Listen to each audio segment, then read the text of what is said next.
Hi ನಮಸ್ತೆ ಎಲ್ಲರಿಗೂ Kannada study hub YouTube ಚಾನಲ್ಗೆ ಸ್ವಾಗತ. ಸೊ ಇವತ್ತಿನ ಸೆಷನಲ್ಲಿ ನಾವೇ ನೋಡೋಣ ಅಂತ ಹೇಳಿದ್ರೆ ಮುಂಬರತಕ್ಕಂತಹ RRB NTPC ಅಂಡರ್ ಗ್ರಾಜುಯೇಟ್ ಹಾಗೆ RRB ಡಿ ಗ್ರೂಪ್ ಎಕ್ಸಾಮ್ಗೆ ಕೇಳಬಹುದಂತಹ ಮಾಡೆಲ್ ಕ್ವಶನ್ ಪೇಪರ್ಗಳನ್ನು ನಾವು ಸಾಲ್ವ್ ಮಾಡ್ತಾ ಇದ್ವಿ, ಸರಿನಾ. ಸೊ ಇದನ್ನೇ ಇವಾಗ ಮಾಡೆಲ್ ಕ್ವಶನ್ ಪೇಪರ್ನ ಆಲ್ರೆಡಿ ಒಂದು ಸೆಷನಿಂದ ನಾವು ಸ್ಟಾರ್ಟ್ ಮಾಡ್ತಾ ಇದ್ವಿ, ಸರಿನಾ. ಸೊ ಸ್ಟಾರ್ಟ್ ಮಾಡಿದ್ವಿ ಆಲ್ರೆಡಿ. ಸೊ ಇವತ್ತು ಕೂಡ ನಾವು ಇದೇ ಒಂದು ಮಾಡೆಲ್ ಕ್ವಶನ್ ಪೇಪರನ್ನು ಕಂಟಿನ್ಯೂ ಮಾಡೋಣ, ಸರಿನಾ. ಸೊ ಇದು ನಿಮಗೆ ಆಲ್ವೇಸ್ ಯೂಸ್ಫುಲ್ ಆಗುತ್ತೆ. ಹಾಗೆ ಇನ್ನೊಂದು ನಿಮಗೆ ಹೇಳಬೇಕಂದ್ರೆ ಏನು ಅಂತ ಹೇಳಿದೆ, ನಾನು ಟೋಟಲಿ 50 ಪ್ರಶ್ನೆಗಳು ಒಂದು ಸೆಷನಲ್ಲಿ ಕಂಪ್ಲೀಟ್ ಮಾಡೋಣ ಅಂತ ಹೇಳಿದೆ, ಸರಿನಾ. ಸೊ ಅದು ಸ್ವಲ್ಪ ಎಕ್ಸ್ಪ್ಲನೇಷನ್ ಕೆಲವೊಂದಕ್ಕೆ ಕೊಡಲೇಬೇಕಾಗಿದ್ದ ರೀಸನ್ ಇಂದ ಏನು ಕಂಪ್ಲೀಟ್ ಆಗಿತ್ತು, ಜಸ್ಟ್ 25 ಕ್ವಶನ್ಗಳು ಮಾತ್ರ ಕಂಪ್ಲೀಟ್ ಮಾಡೋಕ್ಕಾಗಿತ್ತು, ಸರಿನಾ. ಬಟ್ ಈ ಒಂದು ಸೆಷನಲ್ಲೂ ಕೂಡ ಆ ರಿಮೈನಿಂಗ್ 25 ಪ್ರಶ್ನೆಗಳನ್ನು ಸಾಲ್ವ್ ಮಾಡ್ತಾ ಹಾಗೆ ಮುಂದಿನ ಸೆಷನಿಂದ ಕಂಪ್ಲೀಟಾಗಿ ಮೀನ್ಸ್ ಏನು ಅಂದರೆ ಕಂಪ್ಲೀಟಾಗಿ 50 ಕ್ವಶನ್ಗಳನ್ನು ಕಂಪಲ್ಸರಿಯಾಗಿ ನಾವು ಸಾಲ್ವ್ ಮಾಡೋಣ, ಸರಿನಾ. ಸೊ ಜಸ್ಟ್ ಅದನ್ನು ನಾವು ನೋಡ್ಕೊಳ್ತಾ ಹೋಗೋದಾಗಿರಲಿ ಅಥವಾ ಅದಕ್ಕೆ ಸ್ವಲ್ಪ 1 ನಿಮಿಷದ ಎಕ್ಸ್ಪ್ಲನೇಷನ್ ಆಗಿರಲಿ ಅಥವಾ ಒಂದು 30 ಸೆಕೆಂಡ್ ಎಕ್ಸ್ಪ್ಲನೇಷನ್ ಆಗಿರಲಿ, ಸರಿನಾ. ಸೊ ಅಷ್ಟರಲ್ಲಿ ಅದನ್ನು ಕ್ವಿಕ್ ಆಗಿ ನೋಡ್ತಾ ಹೋಗೋಣ. ಸೊ ಅದು ನಮಗೆ ಯೂಸ್ಫುಲ್ ಆಗುತ್ತೆ. ಸೊ ಇಷ್ಟು ಹೇಳ್ತಾ ಹಾಗಾದರೆ ಬನ್ನಿ ಮೊದಲ ಪ್ರಶ್ನೆ ಏನಿದೆ ಅಂತ ನೋಡೋಣ. ಮೊದಲ ಪ್ರಶ್ನೆ ಏನಿದೆ ಅಂತ ನೋಡೋಕ್ಕಿಂತ ಮುಂಚೆ ವಿಡಿಯೋನ ಕೊನೆವರೆಗೂ ನೋಡಿ ಅಂತ ಹೇಳ್ತಾ, ಹಾಗೆ ವಿಡಿಯೋ ಕೊನೆವರೆಗೂ ನೋಡಿದ ನಂತರ ಪ್ಲೀಸ್ ವಿಡಿಯೋ ಇಷ್ಟ ಆಗಿದ್ರೆ ವಿಡಿಯೋನ ಲೈಕ್ ಮಾಡಿ, ಸಬ್ಸ್ಕ್ರೈಬ್ ಮಾಡಿ. ಇಫ್ ನಿಮಗೆ ವಿಡಿಯೋ ಇಷ್ಟ ಆಗಲಿಲ್ಲ ಅಂದರೆ ಸೊ ಆಬ್ವಿಯಸ್ಲಿ ಡಿಸ್ಲೈಕ್ ಮಾಡಿ ಅಂತ ಹೇಳ್ತಾ ಮೊದಲ ಪ್ರಶ್ನೆ ಏನಿದೆ, ಮೊದಲ ಪ್ರಶ್ನೆ ಅಂತ ನೋಡೋದಾದರೆ ಭಾರತದ ಮುಖ್ಯ ಚುನಾವಣಾ ಆಯುಕ್ತರು ಎಷ್ಟು ವರ್ಷಗಳ ಅಧಿಕಾರಾವಧಿಯನ್ನು ಹೊಂದಿದ್ದಾರೆ ಅಂತ ಕೇಳಿದ್ದಾರೆ, ಸರಿನಾ.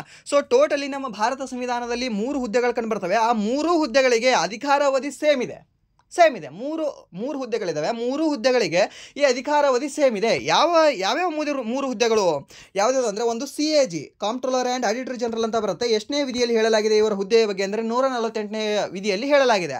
ಅದಾದ ನಂತರ ನೆಕ್ಸ್ಟ್ ಈ 316ನೇ ವಿಧಿಯಲ್ಲಿ ಹೇಳಲ್ಪಟ್ಟಿರ್ತಕ್ಕಂತಹ ಈ UPSC ಅಧ್ಯಕ್ಷರು, ಸರಿನಾ. UPSC ಅಧ್ಯಕ್ಷರು ಕಂಡು ಬರ್ತಾರೆ. ಸೊ ಅವ್ರದ್ದು ಒಂದು ಅಧಿಕಾರಾವಧಿ. ಹಾಗೆ ಈ ಒಂದು 324ನೇ ವಿಧಿಯಲ್ಲಿ ಹೇಳಲ್ಪಟ್ಟಿರ್ತಕ್ಕಂತಹ ಚುನಾವಣಾ ಆಯುಕ್ತರು, ಸರಿನಾ. ಈ ಎಲೆಕ್ಷನ್ ಕಮಿಷನ್ನ ಮುಖ್ಯಸ್ಥರು. ಸೊ ಅವ್ರದ್ದು 3 ಜನರದು ಕೂಡ ಅಧಿಕಾರಾವಧಿ ಎಷ್ಟು ಕಂಡು ಬರುತ್ತೆ ಅಂದರೆ 6/65 ಇಯರ್ಸ್ ಅಂತ ಕಂಡು ಬರುತ್ತೆ, ಸರಿನಾ. 3 ನೆನ್ಪಿಟ್ಕೊಳ್ಳಿ. ಒಂದು ನೆನ್ಪಿಟ್ಕೊಂಡಿರ್ತೀರ, ಒಂದು ಗೊತ್ತಿರುತ್ತೆ ಇಲ್ಲಿ. ಬಟ್ ಇಲ್ಲಿ ರಿಮೈನಿಂಗ್ ಈ CAGಗೆ ಎಷ್ಟಿದೆ, ಸೊ 6/65 ಇದೆ. ಅದಾದ ನಂತರ ಈ UPSC ಚೇರ್ಮನ್ಗೆ ಎಷ್ಟಿದೆ, 6/65 ಇದೆ. ಅದಾದ ನಂತರ ಈ ಎಲೆಕ್ಷನ್ ಕಮಿಷನ್ ಆಯುಕ್ತರಿಗೆ ಎಷ್ಟಿದೆ, 6/65 ಇದೆ, ಸರಿನಾ. ಅದು ಗೊತ್ತಿರಲಿ ಕೇಳಬಹುದು ನಿಮಗೆ. ಸೊ 6/65ನಲ್ಲಿ ಯಾವುದು ಮೊದಲಾಗ್ತದಲ್ವಾ ಅದು. ಇವಾಗ ಅಕಸ್ಮಾತ್ ಆಗಿ 65 ವರ್ಷ ಅವ್ರಿಗೆ ಏನಾದರೂ ಆಯಿತು ಇವಾಗ ಅಂತಂದರೆ 65 ವರ್ಷಕ್ಕೆ ಅವ್ರು ರಿಟೈರ್ಮೆಂಟ್ ತೊಗೊಂಡ್ಬಿಡ್ಬೇಕಲ್ಲಿ, ಅವರಿಗೆ ಅಲ್ಲೇ ಎಂಡ್.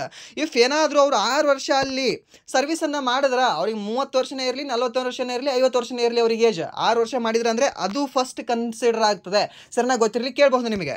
ಸೊ ಇದು ಎಷ್ಟಂತ ಅಂದರೆ 6/65 ವರ್ಷ, 6 ವರ್ಷಗಳು ಅಥವಾ 65 ವರ್ಷದವರೆಗೆ ಯಾವುದು ಮೊದಲನೆಯದಾಗ್ತದಲ್ವಾ ಅದು ಮೊದಲನೆಯದು ಅಂತ ನಾವು ಕನ್ಸಿಡರ್ ಮಾಡ್ತೀವಿ. ಇಷ್ಟು ಗೊತ್ತಿರಲಿ ಕೇಳಬಹುದು ನಿಮಗೆ.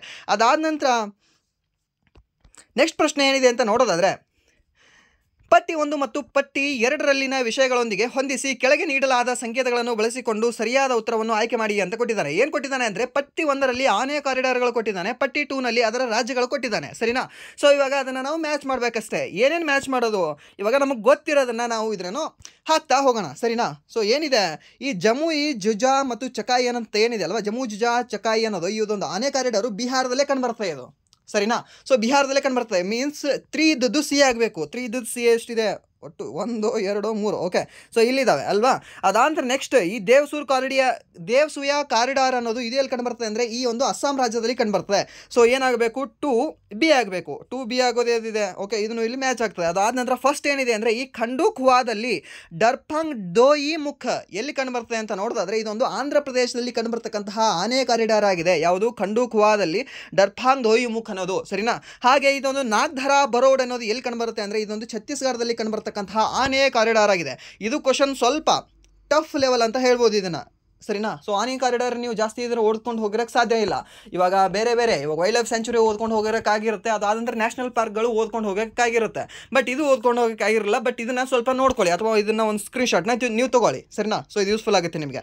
ಏನು ಒಂದು ಖಂಡುವಾ ಖಾದಲ್ಲಿ ಯಾವ್ದು ಕಂಡು ಬರುತ್ತೆ ಅಂದರೆ ನಿಮಗೆ ಖಂಡುವಾ ಖಾ ಡರ್ಪಾಂಗ್ ದೋಯ್ಮುಖ್ ಆನೆ ಕಾರಿಡಾರ್ ಯಾವ ರಾಜ್ಯದಲ್ಲಿ ಇದೆ ಅಂತಂದರೆ ಆಂಧ್ರ ಪ್ರದೇಶದಲ್ಲಿ. ದೇವ್ಸೂರ್ ಕಾರಿಡಾರ್ ಎಲ್ಲಿ ಕಂಡುಬರುತ್ತೆ ಅಂದರೆ ಈ ಒಂದು ಅಸ್ಸಾಂದಲ್ಲಿ. ಹಾಗೆ ಜಮಾಯಿ, ಜಜಾ, ಚಕಾಯಿ ಅನ್ನೋದು ಎಲ್ಲಿ ಕಂಡುಬರುತ್ತೆ ಅಂದರೆ ಈ ಒಂದು ಬಿಹಾರದಲ್ಲಿ. ಹಾಗೆ ನಾಗ್ಧರಾ ಬರೋಡ್ ಅನ್ನೋದು ಎಲ್ಲಿ ಕಂಡುಬರುತ್ತೆ ಅಂದರೆ ಈ ಒಂದು ಛತ್ತೀಸ್ಗಢದಲ್ಲಿ ಕಂಡುಬರ್ತಕ್ಕಂಥ ಆನೆ ಕಾರಿಡಾರ್ ಆಗಿದೆ, ಸರಿನಾ. ಗೊತ್ತಿರಲಿ ಕೇಳಬಹುದು ನಿಮಗೆ. ಅದಾಂತರ ನೆಕ್ಸ್ಟ್ ಪ್ರಶ್ನೆ ಏನಿದೆ ಅಂತ ನೋಡೋದಾದರೆ ಒಂದು ವೃತ್ತಾಕಾರದ ಪಥದಲ್ಲಿ ಚಲಿಸುತ್ತಿರುವ ಒಂದು ಕಣದ ರೇಖೀಯ ವೇಗವನ್ನು ಸ್ಥಿರವಾಗಿರಿಸಿಕೊಂಡು ವೃತ್ತಾಕಾರದ ಪಥದ ತ್ರಿಜ್ಯವನ್ನು ಕಡಿಮೆಗೊಳಿಸಿದರೆ ಕೇಂದ್ರಾಭಿಮುಖ ವೇಗೋತ್ಕರ್ಷವು ಏನಾಗುತ್ತದೆ ಅಂತ ನೋಡೋದಾದರೆ ಹೆಚ್ಚಾಗುತ್ತದೆ, ಸರಿನಾ. ಆ್ಯಂಡ್ ದೆನ್ ನೆಕ್ಸ್ಟ್ ಪ್ರಶ್ನೆ ಏನಿದೆ ಅಂತ ನೋಡೋದಾದರೆ ಕಾರಾಕೋರಂ ಶ್ರೇಣಿಯು ಈ ಕೆಳಗಿನ ಯಾವ ಪ್ರದೇಶದಲ್ಲಿದೆ ಅಂತ ಕೇಳಿದಾನೆ. ಎಲ್ಲಿದೆ? ಈಶಾನ್ಯ ಪ್ರದೇಶದಲ್ಲಿ? ಇಲ್ಲ. ದಕ್ಷಿಣ ಭಾರತದಲ್ಲಿ ಅನ್ನೈಮುಡಿ, ಈ ಕಾಲ್ಸುಬಾಯಿ, ಅದು ಆದ ನಂತರ ಈ ಜಿಂದಾಗಡ, ಈ ಎಲ್ಲ ಬೆಟ್ಟಗಳು ಕಂಡುಬರ್ತವೆ ದಕ್ಷಿಣ ಭಾರತದಲ್ಲಿ. ಸೊ ಇದು ಇಲ್ಲ. ಅದಾನಂತರ ಪೂರ್ವ ಭಾರತದಲ್ಲಿ ಅಂತ ಹೇಳಿದ್ದಾನೆ, ಸರಿನಾ? ಪೂರ್ವ ಭಾರತದಲ್ಲಿಯೂ ಕೂಡ ಇದು ಇಲ್ಲ. ಆ್ಯಂಡ್ ದೆನ್ ಉತ್ತರ ಭಾರತ ಅಂತ ಕೊಟ್ಟಿದ್ದಾನೆ. ಹೌದು, ಉತ್ತರ ಭಾರತದಲ್ಲಿ ಇದು ಕಂಡುಬರುತ್ತೆ. ಕಾರಾಕೋರಂ ಶ್ರೇಣಿ ಸ್ಪೆಷಲಿ ಎಲ್ಲಿ ಕಂಡುಬರುತ್ತೆ ಅಂತ ನೋಡೋದಾದ್ರೆ ಈ ಪಾಕ್ ಆಕ್ಯುಪೈಡ್ ಕಾಶ್ಮೀರದಲ್ಲಿ ಈ ಒಂದು ಕಾರಾಕೋರಂ ಶ್ರೇಣಿ ಕಂಡುಬರುತ್ತೆ, ಸರಿನಾ? ಕಾರಾಕೋರಂ ಶ್ರೇಣಿ ನಮ್ಮ ಭಾರತದಲ್ಲಿ, ಪ್ರಸ್ತುತ ಭಾರತ ಏನು ಆಳ್ವಿಕೆ ಮಾಡ್ತಾ ಇದೆಯಲ್ವಾ, ಆ ಒಂದು ಪ್ರದೇಶದಲ್ಲಿ ಕಾರಾಕೋರಂ ಶ್ರೇಣಿ ಇಲ್ಲ. ಈ ಕಾರಾಕೋರಂ ಶ್ರೇಣಿಯಲ್ಲೇ ಒಂದು ಅತಿ ಎತ್ತರವಾಗಿರ್ತಕ್ಕಂಥ ಒಂದು ಪೀಕ್ ಕಂಡುಬರುತ್ತೆ. ಅದನ್ನ ನಾವು ಏನಂತ ಕರಿತೀವಿ? K2, ಸರಿನಾ? K2 ಅಥವಾ ಗಾಡ್ವಿನ್ ಆಸ್ಟಿನ್ ಅಂತ ಕರಿತೀವಿ ಇದನ್ನ, ಸರಿನಾ? K2 ಅಥವಾ ಗಾಡ್ವಿನ್ ಆಸ್ಟಿನ್. ನಮ್ಮ ಭಾರತದ ಅತ್ಯಂತ ಎತ್ತರವಾದ ಶಿಖರ ಯಾವುದು ಅಂತ ಕೇಳಿದ್ರೆ ನಾವು K2 ಗಾಡ್ವಿನ್ ಆಸ್ಟಿನ್ ಅಂತ ಹೇಳ್ತೀವಿ. ಬಟ್ ನಮ್ಮ ಭಾರತದ ಪ್ರದೇಶದಲ್ಲಿ ಕಂಡುಬರ್ತಕ್ಕಂಥ ಅತ್ಯಂತ ಎತ್ತರವಾದ ಶಿಖರ ಅಂತ ನಾವೇನಾದ್ರೂ ಕೇಳಿದ್ರೆ ಕಾಂಚನಜುಂಗ ಅಂತ ಹೇಳಬೇಕಾಗುತ್ತೆ. ಕಾಂಚನಜುಂಗ ಎಲ್ಲಿ ಕಂಡುಬರುತ್ತೆ ಅಂದ್ರೆ ಈ ಒಂದು ಸಿಕ್ಕಿಂ ರಾಜ್ಯದಲ್ಲಿ ಕಂಡುಬರುತ್ತೆ. ನೆನ್ಪಿಟ್ಕೊಳ್ಳಿ, ಕೇಳಬಹುದು ಇದನ್ನ. ಸ್ಪೆಷಲಿ ನಿಮಗೆ ಏನಾದರೂ ರಾಜ್ಯ ಕೇಳಿದ್ರೆ ಈ ಕಾರಾಕೋರಂ ಶ್ರೇಣಿ ಈ ಒಂದು ಜಮ್ಮು ಕಾಶ್ಮೀರದಲ್ಲಿ ಕಂಡುಬರುತ್ತೆ. ಸ್ಪೆಷಲಿ ಜಮ್ಮು ಕಾಶ್ಮೀರದಲ್ಲಿ ಯಾವುದು ಅಂದರೆ ಈಗಿನ ಪಾಕ್ ಆಕ್ಯುಪೈಡ್ ಕಾಶ್ಮೀರ. ಪಾಕ್ ಆಕ್ಯುಪೈಡ್ ಕಾಶ್ಮೀರದಲ್ಲೇ ಯಾವುದು ಪಾಕಿಸ್ತಾನದ ಹೆಸರು ಏನಾದರೂ ಕೊಟ್ಟರೆ ನಿಮಗೆ ಗಿಲ್ಗಿಟ್ ಪಾಕಿಸ್ತಾನ ಅಂತ ಕಂಡುಬರುತ್ತೆ. ಏನು? ಗಿಲ್ಗಿಟ್ ಪಾಕಿಸ್ತಾನ ಅಂತ ನಾವು ಹೇಳ್ತೀವಿ, ಸರಿನಾ? ಈ ಗಿಲ್ಗಿಟ್ ಪಾಕಿಸ್ತಾನದಲ್ಲಿ ಈ ಒಂದು ಕಾರಾಕೋರಂ ಶ್ರೇಣಿ ಹರಡಿಕೊಂಡಿದೆ. ಈ ಕಾರಾಕೋರಂ ಶ್ರೇಣಿ ಮೇಲೆ ಹರಡಿಕೊಂಡಿದೆ. ಇವಾಗ ನಮ್ಮ ಭಾರತವನ್ನು ಹೀಗೆ ತೊಗೊಂಡ್ರೆ ನಾವು ಕಾರಾಕೋರಂ ಶ್ರೇಣಿ ಹೀಗೆ ಹರಿತದೆ. ಈ ಕಾರಾಕೋರಂ ಶ್ರೇಣಿಯ ಕೆಳಗಡೆ ಹರಿಯತಕ್ಕಂತಹ ಮೀನ್ಸ್ ಹರಡಿ ಹೋಗಿರ್ತಕ್ಕಂತಹ ಒಂದು ಶ್ರೇಣಿ ಯಾವುದು ಅಂದರೆ ಲಡಾಖ್ ಶ್ರೇಣಿ ಅಂತ ಹೇಳ್ತೀವಿ. ಲಡಾಖ್ ಶ್ರೇಣಿಯ ಕೆಳಗೆ ಯಾವ್ದು ಹರಿದು ಹೋಗ್ತದೆ ಅಂತ ನೋಡೋದಾದ್ರೆ ಇದೊಂದು ಜಾಸ್ಕರ್ ಶ್ರೇಣಿ ಹರಡಿಕೊಂಡಿದೆ, ಸರಿನಾ? ನೆನ್ಪಿಟ್ಕೊಳ್ಳಿ. ಯಾವುದು ಅಂದರೆ ಈ ಒಂದು KLZ, KL ರಾಹುಲ್ ಅಲ್ಲ, ಇದು ಕಾರಾಕೋರಂ ಶ್ರೇಣಿ, ಲಡಾಖ್ ಶ್ರೇಣಿ, ಹಾಗೆ ಜಾಸ್ಕರ್ ಶ್ರೇಣಿ. ಇದೇ ಒಂದು ಆರ್ಡ್ರಲ್ಲಿ ನೆನ್ಪಿಟ್ಕೊಳ್ಳಿ. ಉತ್ತರದಲ್ಲಿ ಯಾವುದಿದೆ? ಇವೆರಡರ ಮಧ್ಯ, ಕಾರಾಕೋರಂ ಮಧ್ಯೆ ಈ ಜಾಸ್ಕರ್ ಮಧ್ಯೆ ಯಾವ್ದು ಕಂಡುಬರುತ್ತೆ ಅಂತ ಸಾಕಷ್ಟು ಸರಿ ಕೇಳ್ತಾನೆ. ಸೊ ಅದಕ್ಕೆ ಇಂಪಾರ್ಟೆಂಟ್ ಇದೆ, ನೆನ್ಪಿಟ್ಕೊಳ್ಳಿ.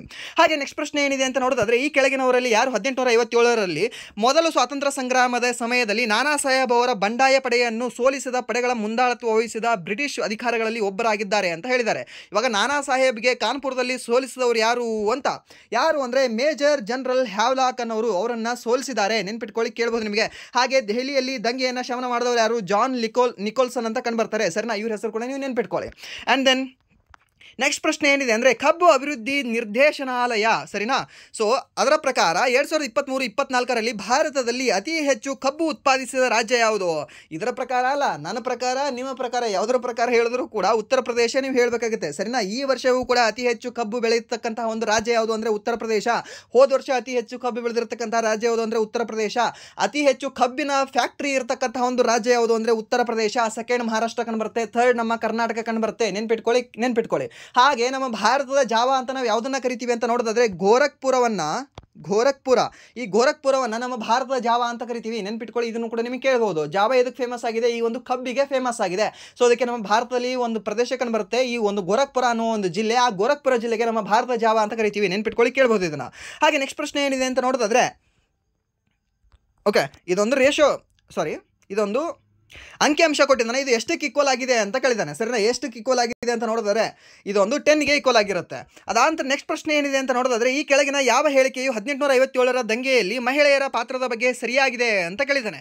ಸೊ ಏನಿದೆ ಸರಿಯಾಗಿದೆ? ಯಾವ್ದು ಉದ್ದಾಗಿರುತ್ತಲ್ಲ ಅದಕ್ಕಿದ್ರೆ ಮ್ಯಾಕ್ಸಿಮಮ್ ಯಾವ್ದು ಉದ್ದಾಗಿರುತ್ತಲ್ವಾ ಅದು ರೈಟ್ ಆಗಿರುತ್ತೆ. ಒಂದು 99% ಎಲ್ಲೋ ನಮ್ಮ ಟೈಮ್ ಇದ್ರೇನು ಚೆನ್ನಾಗಿರಲಿಲ್ಲ, ಕೆಟ್ಟಿತ್ತು ಅಂದರೆ ಆ ಉದ್ದಾಗಿರೋದು ನಮಗೆ ಕನ್ಫ್ಯೂಷನ್ ಮಾಡಕ್ಕೆ ಕೊಟ್ಟಿರ್ತಾನೆ. ಸೊ ಅದು ಆಗಿರಲ್ಲ, ಸರಿನಾ? ಬಟ್ ಇಲ್ಲಿ ನೋಡೋಣ ಏನೇನಿದಾವೆ.